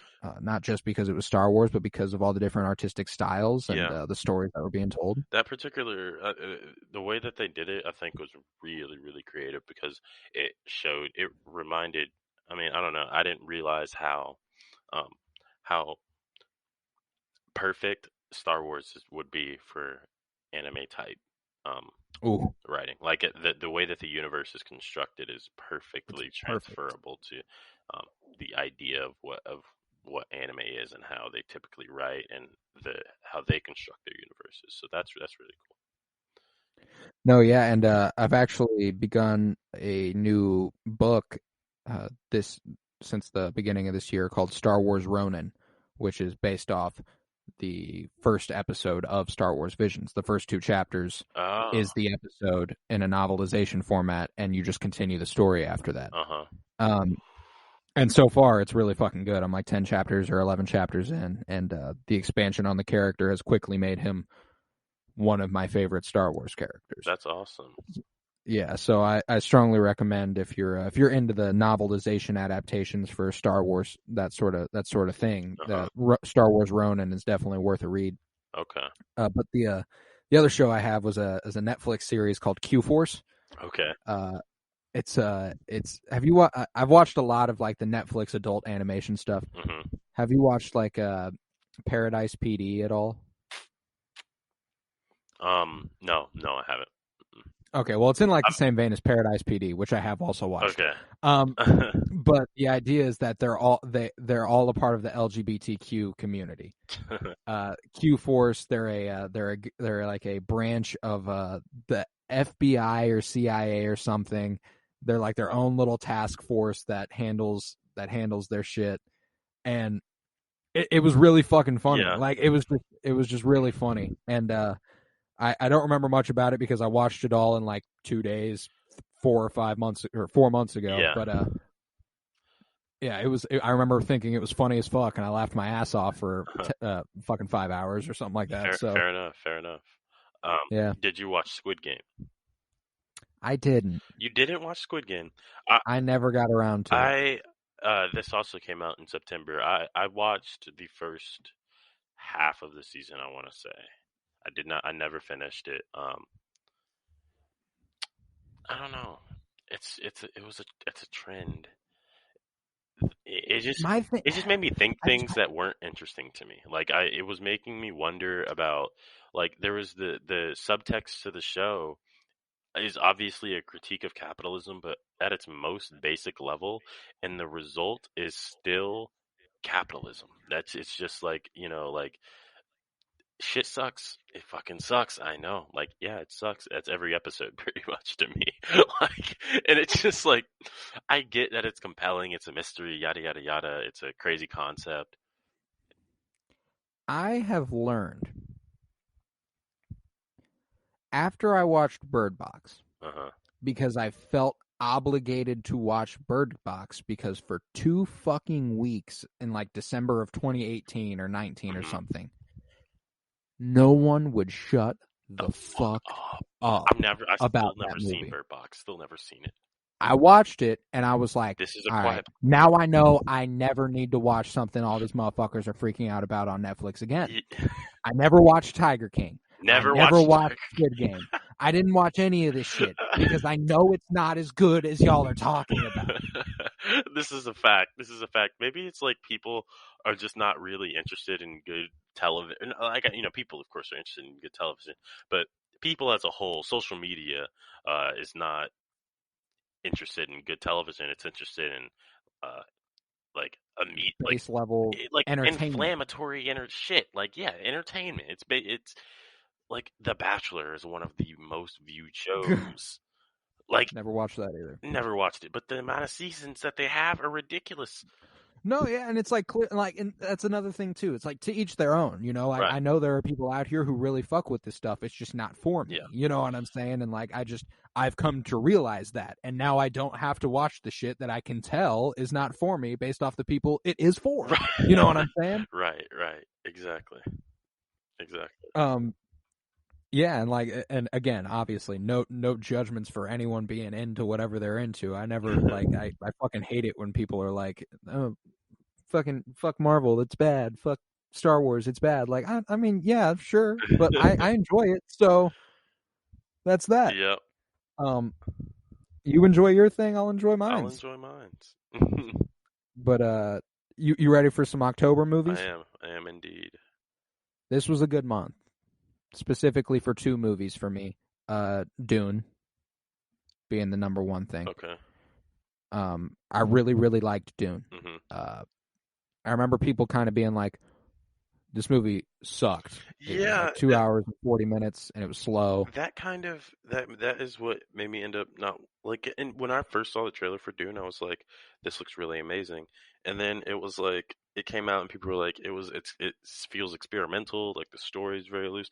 And I just haven't been in the mood to watch a movie like that, and so I just still haven't watched it. What was your reading of it? I really, really enjoyed it. And like the way that I went into it, I was like a little late to it. Like I let everyone watch it first before, and like I took in the reviews because I was like, it's a 3-hour movie. Like I need to, like I don't want to just blindly commit to a 3-hour movie. Right. But the consensus I saw was that it was like, it was too long. It felt like a trailer, like a 2.5-hour trailer. That sounds and I was dumb, like, though. Like what? How is that possible? It is dumb. It was dumb. So like my thing was like, the opening title card says Dune Part 1. That is literally all you need to know about the movie. It is part 1 of what is clearly a 2-part story.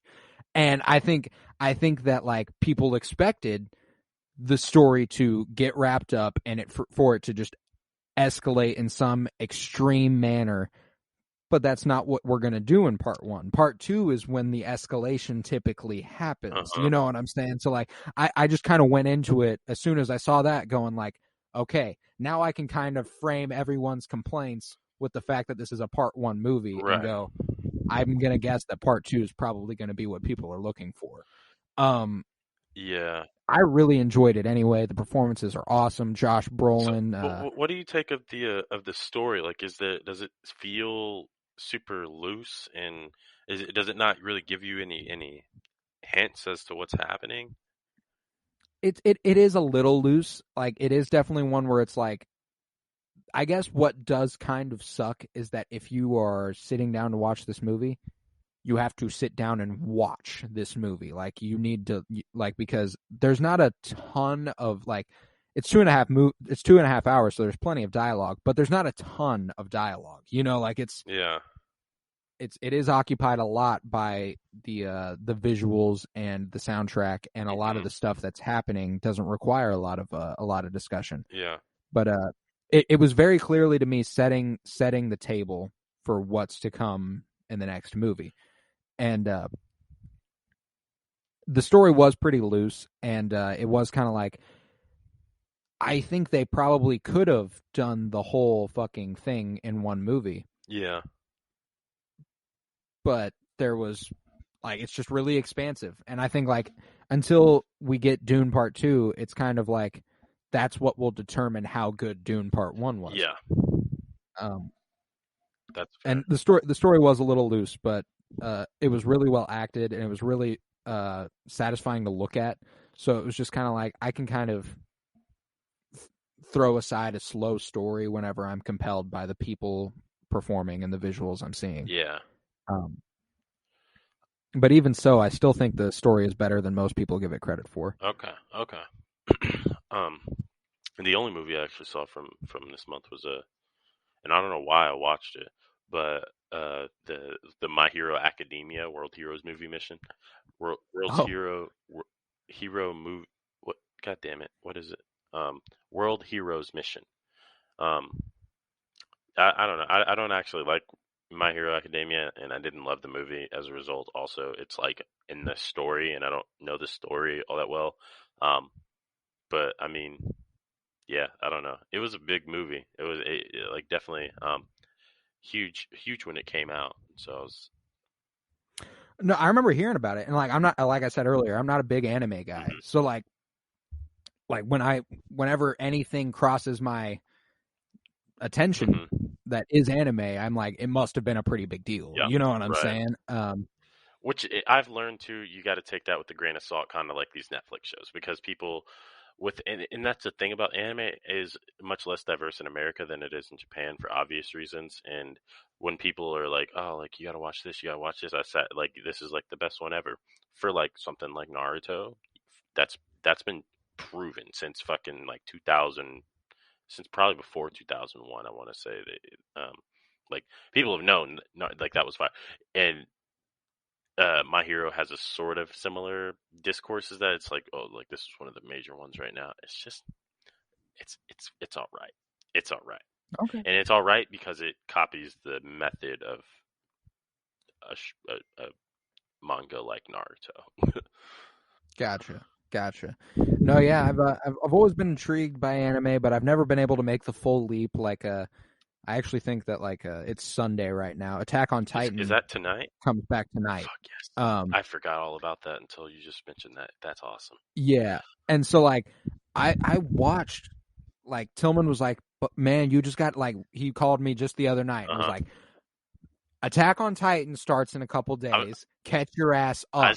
And I was like, I'm trying. I've tried. You're not gonna catch up, but I will put pressure on you from multiple sides. You gotta watch Attack on Titan. Like I'm telling you, you're not gonna catch up anytime soon, probably. But no, I won't. Like it'll be months before I catch up with Attack on Titan. I will tell you this: like, let yourself binge it, because that is the.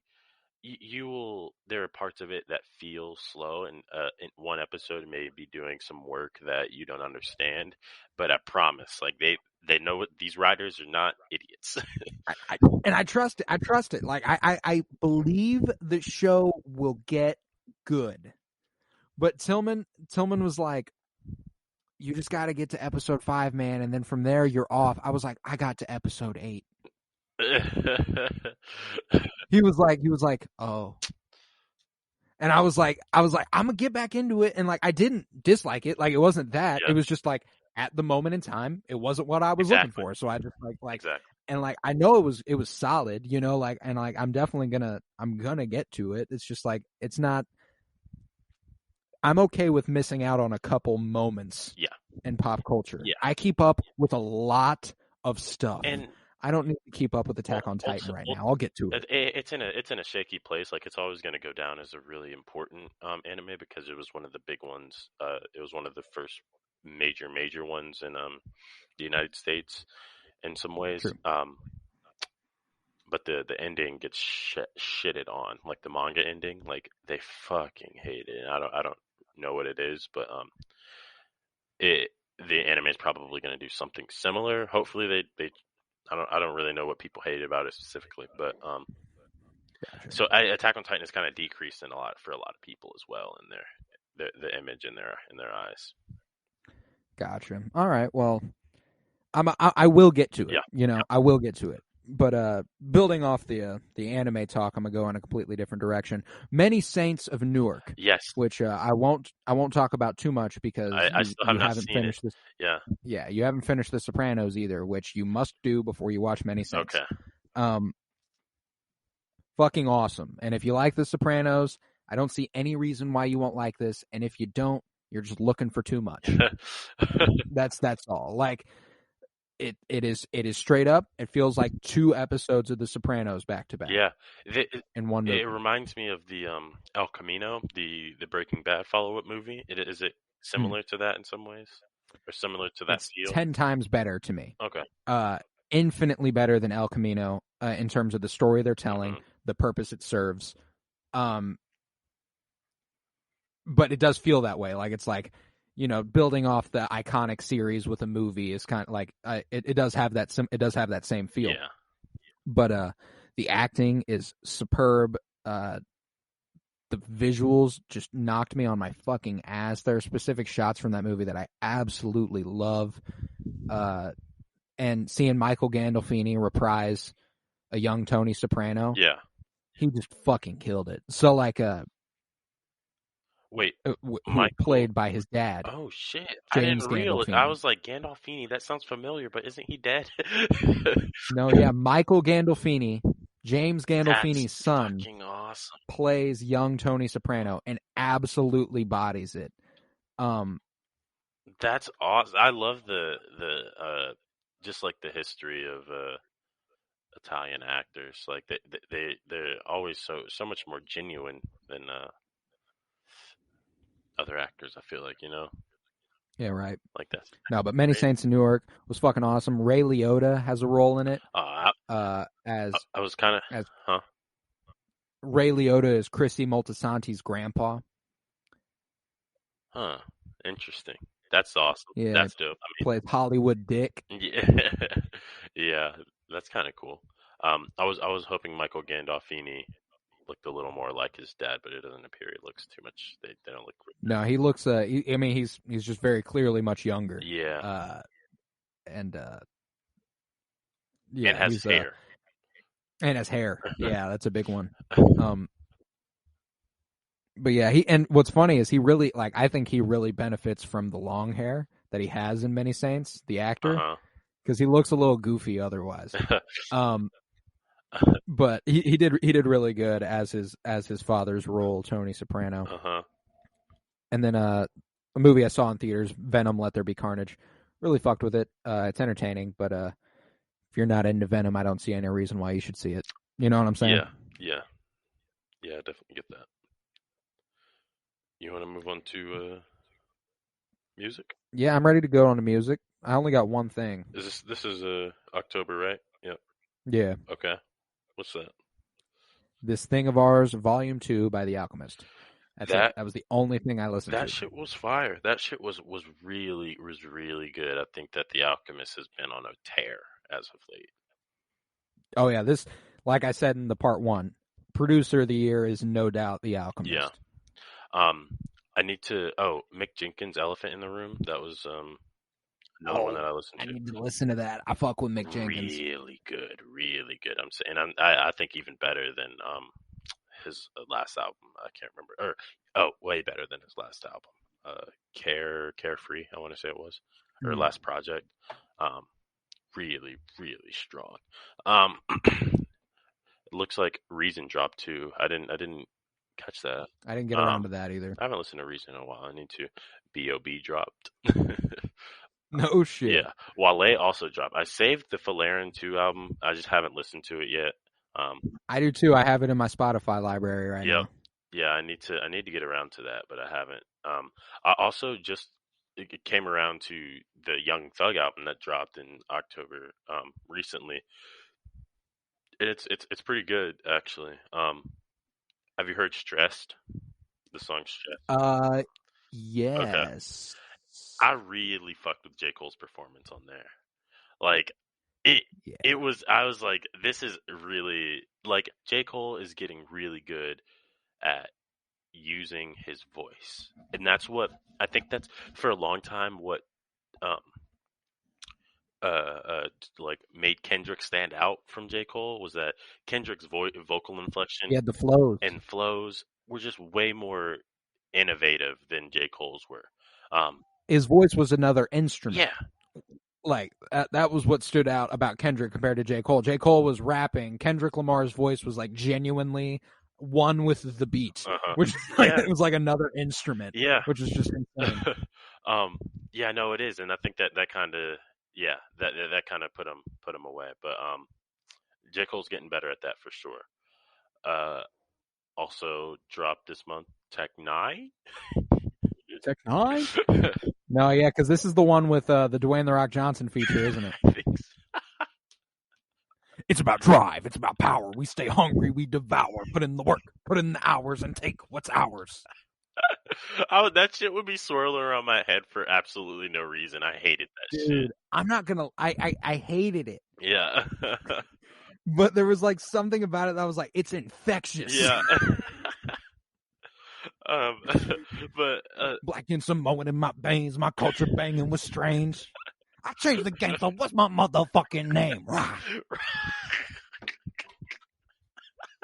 It's just amazing. This shit, like, fucking Tech 9 is like a character that somebody created in a video game, except it's in the real world now. The shit that he does. Really, and like, see, my thing was like, I love that of all the artists, like Dwayne The Rock Johnson is one of the most famous people in the world. Of all the artists he could have collabed with, because there's a balance there, because it's like there are a lot of artists who are a lot bigger and better than Tech 9 who aren't going to taint themselves with a Dwayne The Rock Johnson feature. So he had to get someone like Tech 9 to take on a Dwayne The Rock Johnson feature. That's so funny. Tech 9 has history too, you know. Tech 9 is Oh, I fuck with Tech 9, you know, like, and like him being from Kansas City and stuff. I was like, hey, I'm kind of proud that like Dwayne The Rock Johnson's first rap verse is on a Tech 9 song. Yeah. You know, that's some KC pride there. Yeah, right. I haven't listened to this yet. I did listen to an interview about Meek Mill talking about it, but Meek Mill's Expensive Pain. Which, I mean, the cons from the title, I'm like, I could fuck with this concept. I know, like, it probably sounds like it's gonna be fire. I haven't listened to that yet though. Don Toliver also dropped Life of a Don. Gotcha. I've heard good things about that. And then Zach Fox. You don't know what he named his album? Shut the fuck. If you don't love Jesus, I'm gonna punch you in the face. It's called Shut the Fuck Up Talking to Me.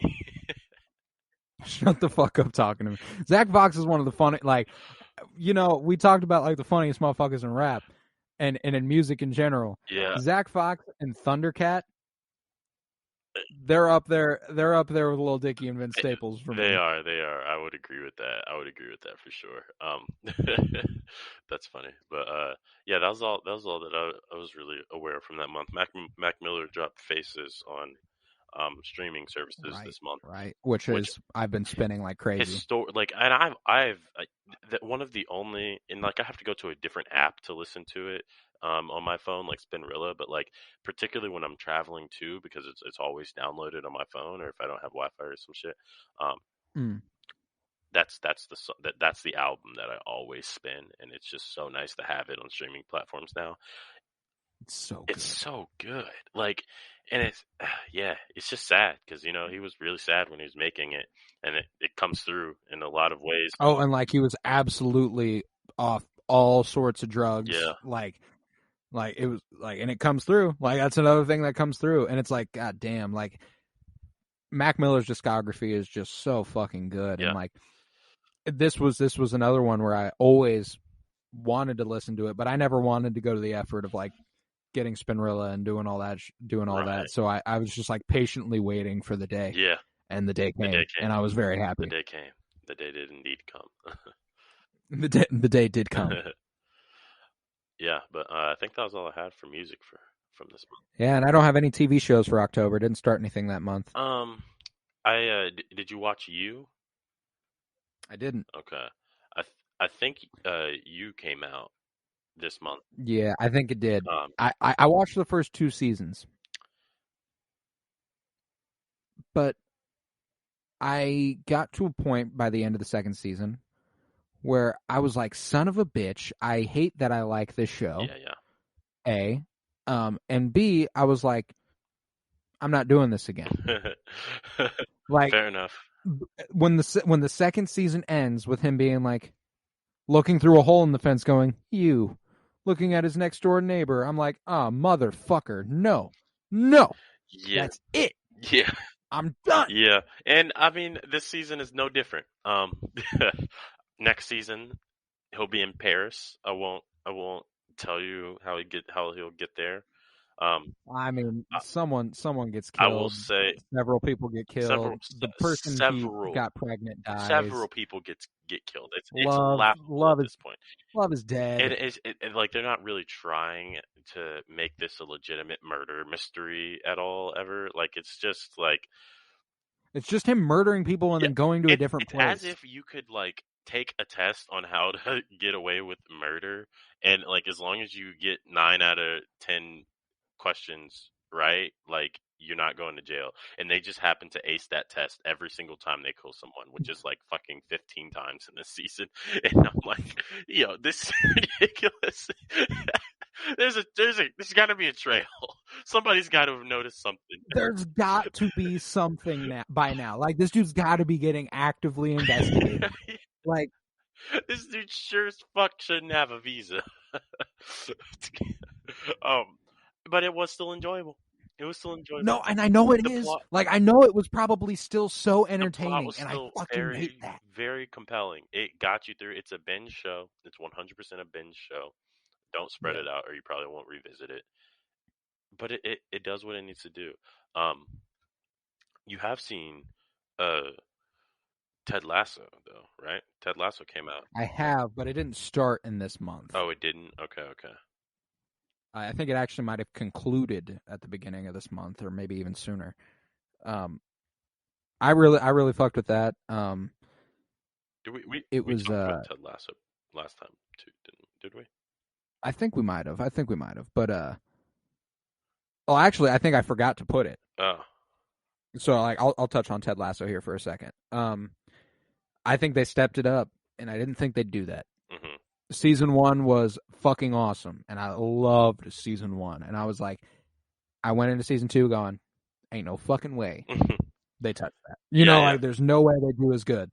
And they did by making it a little different. Like they didn't do the same type of show. There were a lot longer episodes. There were 45 to 50 minute episodes instead of 30 to 35. They made it a lot more drama based in certain episodes as opposed to comedy. Like there are episodes in the second season that are straight up sad. Yeah. Like there are funny moments, but they are drama episodes. There's no doubt. And it elevated the story in a way that I was just like, you gotta be fucking kidding me. They really did that shit. Like every episode I was coming back every week going, holy fucking shit. Yeah. I have chills again. I'm smiling my ass off. I'm crying. I don't know what the fuck. Ted Lasso just does things to me, man. Yeah. I'm like, God damn, it's good. That's kind of, and I haven't seen the full show or the full show. I guess I've seen episodes here and there. Like I've probably seen a good 4 or 5 episodes at this point. Because I have some neighbors here who were really into it around that time too. And yeah, so I saw some episodes, and it does. It's really compelling, even not knowing anything about the like plot. It's just a good watch. Oh, it's just really heartwarming. It's just one of those that'll put a smile on your face, and that's kind of like, if you're looking for that, it's about as good a show as you can get. Yeah, exactly. Is that on to November then? I think so. Now, these last 2 months. November 1, December 2. These are like the 2 best months of the year, at least movie-wise, for me. Starting with November, obviously, I watched 4.5 movies. I didn't finish the last one, and I'll get to it. But Encanto, new Disney animated movie. Fucking awesome. I've already watched it like 3 or 4 times now. Emily absolutely loves it. The music slaps. There's a heart to it that like people have been complaining online. Like, I miss when Disney animated movies had singers. Like, the people were like belting the lyrics, like singing their, like Idina Menzel and Frozen and shit. This isn't that. But I I specifically pointed it out to Emily that it was something I appreciated about it, because it makes it so that anyone watching can feel like they can sing these songs. Okay. Like, interesting. And the main character is voiced by Stephanie Beatriz, who I would not describe as the greatest, as one of the best singers I've ever heard. But like, obviously she's not a bad singer. Yeah. Like she was the main character in a Disney animated movie with singing, so she had to be all right at it. But like, she's not blowing me away or anything. And like the same thing with a character named Louisa, and it's because they're not singing; they're performing a character who is singing. Yeah. And that's what makes it cool. That's what makes it good, is that like you're watching the character sing, not some fucking Grammy award winning artist belt their fucking heart out. Yeah, that kind of breaks down the barrier between the viewer and the character. Exactly. Like, it makes it all the more relatable. This is just fucking Alicia Keys. Exactly. And but Encanto, it really does have a heart, a really great message, a great story. John Leguizamo's a voice in it. Songs are written by Lin-Manuel Miranda. In part. Okay. It's all in all really fucking good. Lin-Manuel Miranda's been making some bank recently. I'm not gonna lie to you. If there's like the ultimate winner of 2021 was Lin-Manuel Miranda. Yeah. This man succeeded on pretty much every front. And that'll take me to my next film, which he directed, Tick, Tick, Boom. Yeah. Which is my favorite movie of 2021. Okay. Again, Andrew Garfield led. I wonder if, I think every year that a major musical has come out, I think that's been your favorite movie. It's been up there at least. It's like at least top 3 every time. I think like 2016, La La Land, 2018, The Greatest Showman, it always happens. But Tick, Tick, Boom was fucking fantastic. And Andrew Garfield, like, I think he deserves a nom for this. Yeah. Oscar nom for Best Lead Actor in Tick, Tick, Boom. Following the life of Jonathan Larson, the guy who wrote Rent, the musical.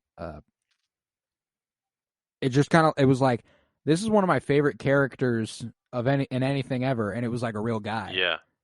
And I was like, that's wild. Yeah. Like I've never watched a biopic pretty much and gone, I really love this character. You know, like that just doesn't happen a lot. And there was something about this character that I was just like, I got a lot out of it. And that whole story is just devastating. Jonathan Larson works his whole life to make it, and then his first Broadway hit is Rent, right? Rent goes on Broadway for 11 years. It's legendary, you know, like it's one of the most iconic productions in all of Broadway history. Jonathan Larson's worked his whole life for this moment, dies the night before it premieres.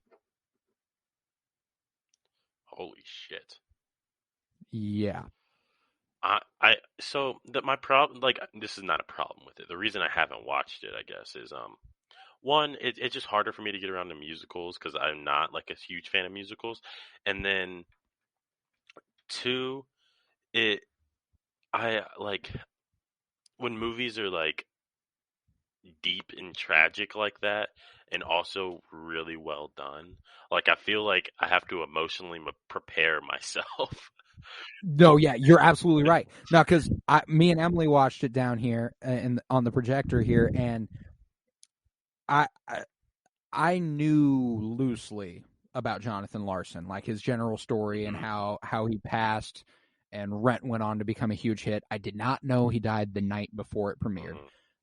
So like, and that's not really a part of the movie. It's kind of like an after. Like, it's like, this went on to happen, and this is what happened. But the story is based around, so Jonathan Larson has been working his whole life on a musical called Superbia for like 8 or 9 years. And he does a showcase for producers on Broadway, and no one wants to buy it. Yeah. And his agent's advice is write about what you know. So what he writes is Tick, Tick, Boom. And Tick, Tick, Boom is the story of him writing Superbia. Huh. So like, and that's what you watch on screen. You watch the movie Tick, Tick, Boom. It's narrated by Andrew Garfield playing Jonathan Larson and performing Tick, Tick, Boom, cutting back to him riding Superbia. So it is really, really cool. And like, frankly, if you know he died the night before Rent went on Broadway, you don't need to emotionally prepare yourself that much. Like, it was like the thing that broke Emily. It was like we were just watching and we were like, "Aw, he went on to make Rent. He made it." And then they were like, "He died of a brain aneurysm the night before it hit Broadway." And we were like, she immediately started sobbing. I'm like, "Oh God." Oh my God.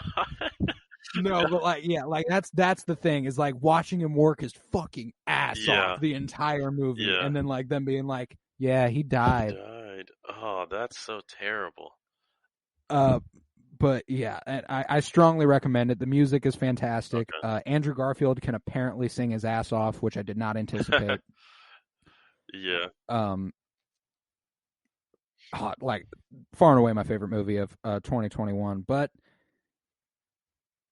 it's got a close second. Is that? And it's another Netflix from November. Okay. The Harder They Fall. Interesting.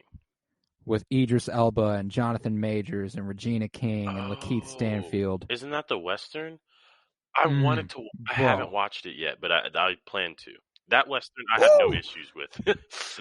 No, yeah, and you should. Well, this is the best Western you'll ever fucking watch. Really? It's like the fucking hotel chain. Yeah, that best Western. That's a deep cut.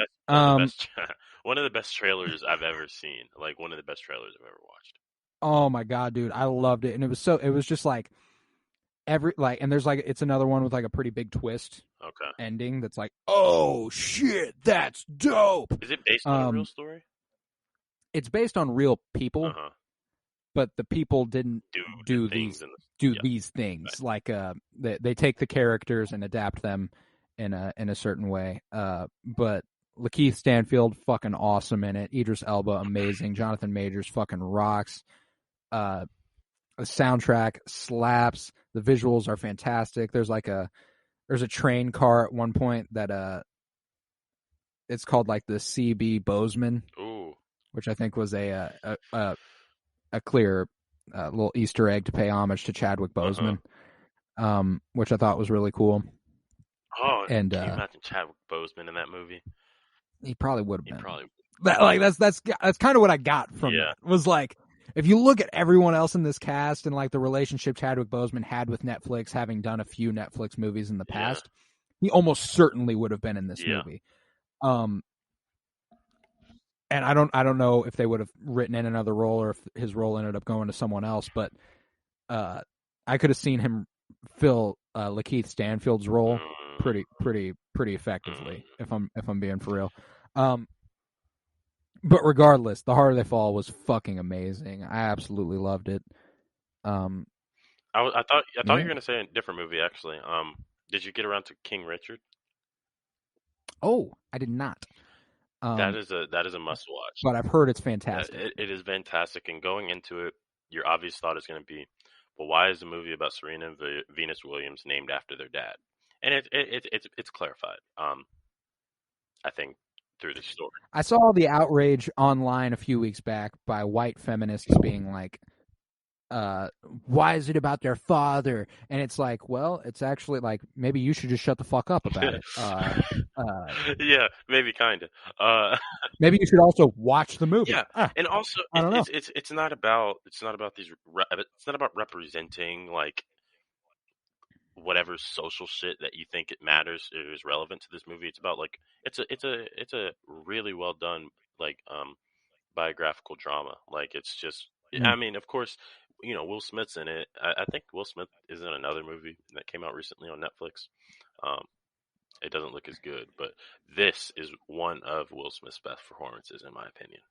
Like, no, and like I absolutely need to check it out. Like I've only heard good things, and like I heard that like after I watched Tick Tick Boom, I like checked Twitter and it was like, because I think Tick Tick Boom and King Richard were released on the same day.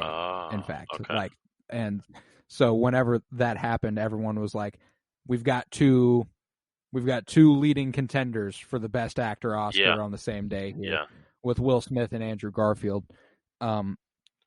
Which, and like, it's been a while since we got like a genuinely great Will Smith performance. So like, I'm really excited to watch it at some point. Yeah, you should. I think they took it off of HBO, didn't they? They did, but it'll be back soon. That's kind of the cycle of their things. It's like a few months. And then we had, of course, The Eternals. The Eternals, yes, of course. I absolutely loved it. Back on Disney Plus here in a couple days. Very excited for that. Isn't it already on there? I think I saw it on there. Yeah, but it says releasing January 12th. They've already got like the whole. They've already got the whole slide thing up there. They're trying to get people, but it's not coming out for a couple days. That's funny. Yeah, I really fucking love that movie, and if you want some more thoughts on that, we got our 2021 comic book movies and show podcast from a couple weeks back. Oh, yeah. Clifford the Big Red Dog. Let's not forget that one either. That movie did. Let's not. The half movie I watched was Red Notice. Okay. Ryan Reynolds, The Rock, and Gal Gadot. Did that have anything to do with Burn Notice? Is that the name of that show or something? It might have. I don't know. I watched half of it and I was like, "This is exactly what you thought it might be." Yeah. It's Netflix making a money grab. Yeah. That's all. Yeah. With some huge actors. I mean, I was watching The Proposal recently, and I was realizing that's Ryan Reynolds, right? Yeah. And Sandra Bullock. Ryan Reynolds isn't usually in the best. Doesn't pick the best scripts. He does not pick the greatest script. Notoriously, in fact, Green Lantern, X-Men Origins Wolverine. Like, he's been in a lot of bad stuff. Yeah. He's been in a lot of bad stuff, and I don't know. He doesn't. Somehow Ryan Reynolds is a great actor, but I struggle to really think of any performances where I'm like, "Fuck, Ryan Reynolds is awesome." I mean, there's one movie that we watched. Ryan Reynolds is in the same lane for me as Jason Bateman. They play the same guy. They were in that movie together. What's that movie? Oh, The Change-Up. Yeah. We covered that on this very podcast like 100 episodes ago. That's exactly it. That movie epitomizes both of their careers, in my opinion. Although it really does. Holy shit, I didn't even think of that. I will say Ozark gives Jason Bateman a leg up for me because Ozark is seriously a good show and performance. Well, yeah, it is. And Jason Bateman does really, really good in it, but he's still kind of playing that guy. You know what I'm saying? Like yeah, he gets mad. Just in different circumstances. He gets mad and you're like, "Oh shit, somebody pissed them off." You're like, "This feels weird." Yeah, right. But no, yeah, that was all for me in terms of November movies, and it with Tick Tick Boom, The Harder They Fall, and Encanto and Eternals, it quite easily made this my favorite month movie wise. And I'm assuming whenever I get around to King Richard, that's just going to keep adding on to it. So also, A Man Named Scott came out. Kid Cudi. Oh, Kid Cudi. I haven't watched it. Yeah. I haven't Timothée either. Chalamet and Shia LaBeouf. Timothée Chalamet. Yeah, I haven't watched it, but I definitely am gonna get around to that at some point. I want to say it's on Prime Video. I'll have to check it out. Yeah, Timothée Chalamet. He's had quite the year. He has. So nearing the. I think with that music, right? Oh, we haven't done music yet. You're right. Yeah, what'd you have? So I got a couple big pop ones. We got Red, Taylor's version by Taylor Swift, which I did listen to. I like the whole thing Taylor Swift's doing right now and re-releasing her music because it's all owned by a complete piece of shit. So she's just going ahead and remaking it and putting it out under her own label. Yeah. It's fucking genius. And she's doing really, really good. And she's just revamping all her old songs, and they're going to keep going number one, and she's going to keep making tons of money. So it's just like, it was just a really good business decision. Yeah. But yeah, and I really fuck with it. And then 30 by Adele. Okay. All about her divorce and stuff, and it's Adele. It's absolutely devastating, and it's absolutely good. Yeah. Yeah. And then yeah, all I had from November was Silk Sonic. Have you gotten right? Yeah. No, I did listen to that. But I didn't take it down. I thought it was. I fucked with Silk I Sonic. fucked with Silk Sonic a lot. Like I didn't want it to be. I was hoping it wasn't. Um. Oh god. I was trying to mute before I sneezed, but I didn't get I didn't get to it quick enough.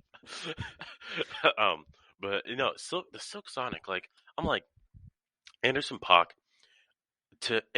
unbeknownst to everyone in like what was that 2016 XXL freshman, Mm. I want to say maybe earlier. Yeah, something like that. Unbeknownst to everyone, despite him performing the worst out of everyone on the XXL cover, Far and away the best far and away artist. the best artist. Like and like doing shit like this with someone like Bruno Mars, that shit is like a match literally made in heaven. Oh, it's fantastic. It's Silk. It's It is Silk. Silk. It's Silk Sonic. Like, yeah, no, that shit is fire. That shit is fucking fire. But yeah, that was it for me in terms of music. There was also an ABBA release, and an artist I recently came across, Curtis Harding, released "If Words Were Flowers," which I look forward to checking out, but I haven't yet. Okay. And we've got 20 minutes before I run out of recording time for the month. So yeah, we're gonna have to. We'll burn through December and it'll be fine. So movies in December. This was my second favorite month. No Way Home, obviously, fucking legendary. Whole episode about No Way Home. I mean, getting to see Andy and Toby back. This is what solidified, Andrew Garfield for me as 2021's best actor with The Eyes of Tammy Faye, Tick Tick Boom, and Spider-Man No Way Home in a 4-month stretch. That's fucking insane. That is actually insane. Especially right now, like it's like especially during COVID. He's had to have gotten COVID 1 or 2 times. Right. There's no way. But no, yeah, I absolutely love that. Don't Look Up. I only have 2 other movies. Okay. Both of them Netflix. Don't Look Up, of course, which was fucking great. Yeah. And The Power of the Dog with Benedict Cumberbatch. Huh. And Jesse Plemons and Kirsten Dunst. Oh, yeah. That one, that's 3. And the fact that Tick Tick Boom, The Harder They Fall, and The Power of the Dog were my top 3 favorite movies this year, and they're all Netflix originals, is insane. That is insane, actually. And you know what else is top 5? Don't Look Up. Don't Look Up. Don't Look Up was phenomenal. Like, Netflix had a fucking year for me, yeah. bro. Like, I loved the movies they were putting out. No, and I think that it's because they have sort of become aware of, I guess, some of the like, I don't know, they become aware of themselves to the level where they are always making things that are trying to monopolize on some part of like culture. And what they do is they like are very precise about letting the creatives create now. There's no Netflix movie formula per se. Like, and that's a crucial part of having people return to your movies. It's part of why people don't return to their shows when they come out, as we discussed earlier. Right, exactly. No, yeah, these 2 movies, The Power of the Dog and Don't Look Up, like the fact that we got Tick Tick Boom, directed by Lin-Manuel Miranda, with songs written by Jonathan Larson, by the way. Those songs are not by Lin-Manuel Miranda. They are originally written by the guy who it's about, which is one thing that makes it far better, because if those songs were by Lin-Manuel Miranda, I would have been absolutely pissed. And then The Power of the Dog, directed by Jane Campion, completely different movie than Tick Tick Boom, starring Benedict Cumberbatch, Kirsten Dunst, Jesse Plemons, and it's just like a really, really focused character study with like, it's really subtle, really low key, and just like, man, this is fucking good. Yeah. Like, it just blew me away. And then Don't Look Up, Adam McKay, another completely different movie than the 2 before it. So like, there's just no sense of exactly what they're like. They're just doing their thing. Mm-hmm. They're letting creatives create, and I fucking love that. Exactly. No, it's a key move. It's a key move on their part. They know what they're doing. I didn't watch this. I don't think you did either. But American Underdog, the Kurt Warner movie, I think. That came out. Yeah, it did. Did you mention all the ones that you were going to mention from December? Yeah, I haven't. There are a few more, but I didn't watch The Matrix Resurrections. I need to get Oh, you around still to it. haven't seen it? I thought you did. I haven't. I saw you tweet Nope. about it or something. Um, I, that might have been someone else. I'd watched. I made my way back through Matrix and Matrix Reloaded. I need to watch Revolutions and Okay, Resurrections. I've seen Resurrections twice, and on the first watch, insanely satisfying for me as someone who really likes the Matrix movies, and a lot of people like the first Matrix, and they're just kind of like the rest like don't matter. But I mean, I understand where the rest of them have their flaws, but I like them still. Like I think Hey, bro. they're good movies. Yeah, like I only knew the Matrix movie well. I'd watched Revolutions and I'd watched Reloaded, but it'd been a Yeah. while. And when I watched Reloaded, like a couple weeks back, I was like, this might be the most underrated sequel movie I've ever seen in my life. This shit is incredible. And I don't understand it takes a step down story wise from the Matrix, but like in terms of like spectacle and like what I'm looking at and how entertaining it is, it's every bit as good as the first one. Every bit. Yeah, no, I would agree with that. But I have to say on the second watch of Matrix Resurrections, not nearly as good. It just it is playing on the fact that it is a movie coming out years and years after the last Matrix movie, and it's reutilizing Keanu Reeves. It's reutilizing I always forget her name, the actress of Trinity. Carrie-Anne Moss, yeah, and they shine in it in a lot of ways, but it's not going to be a story. It's simultaneously a story that you expect from the Matrix and want from the Matrix, and it satisfies you in that way. But at the same time, it deviates from the formula of the Matrix. And to be straight up honest, by a point of it, it becomes a zombie thriller movie. It's kind of wild, but it has its moments, and in those moments, it is every bit worth watching. I still look fondly on it, but second watch just wasn't as impactful. Gotcha. Yeah, I think that kind of concludes it for me, and I'm not even going to cap with you. I don't have a single music or TV thing that I didn't listen to a new thing or watch a new thing. Yeah, I didn't watch a new like TV show. I didn't listen to anything either. This last month, Lil Pump drop. Russ drop.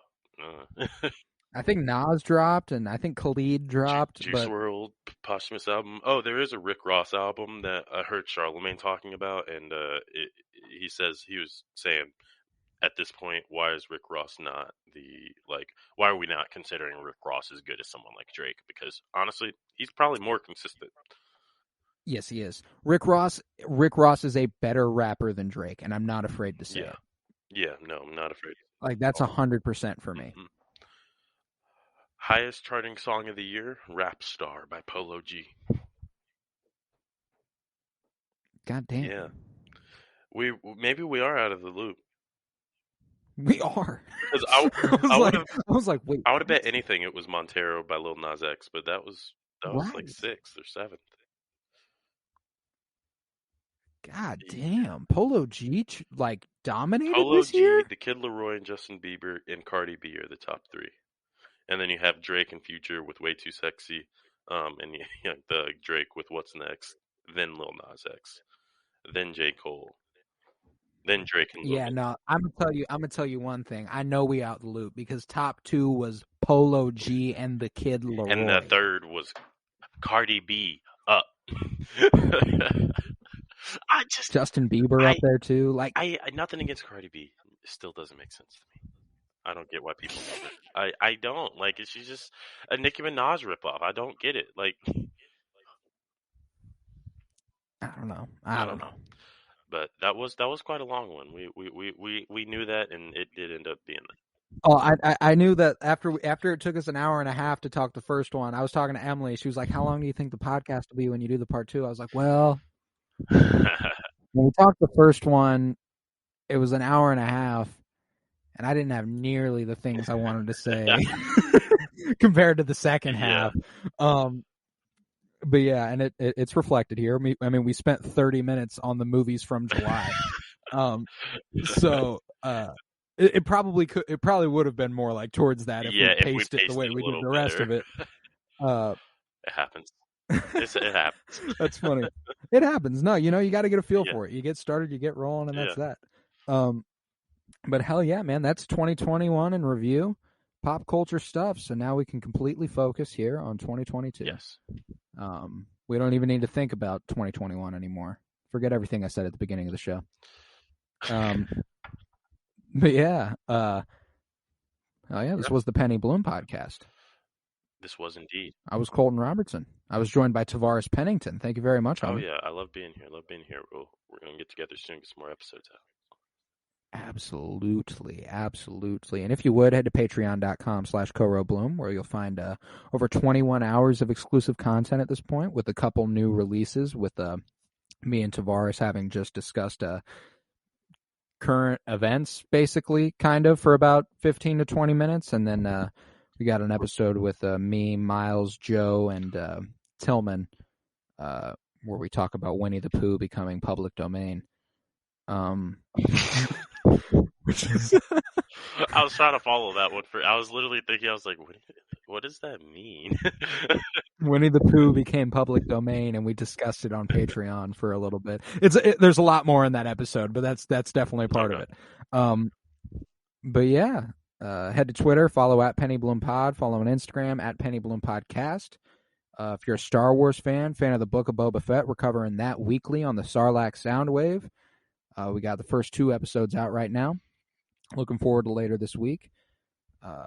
If you're a fan of movies, we're doing a 52-year journey through film, where on January 1st we covered a movie from 1970, and every Friday after that we're covering a movie from every subsequent year, 71 to all the way through the 70s, 80s, 90s, thousands, into the last week of December, where we will cover a movie from 2022. January 1st, we covered 1970s MASH.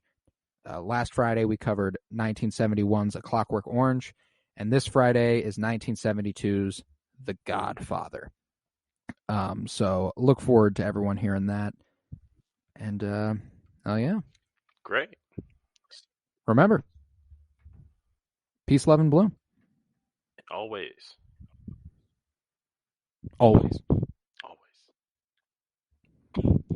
I'm not even going to finish it,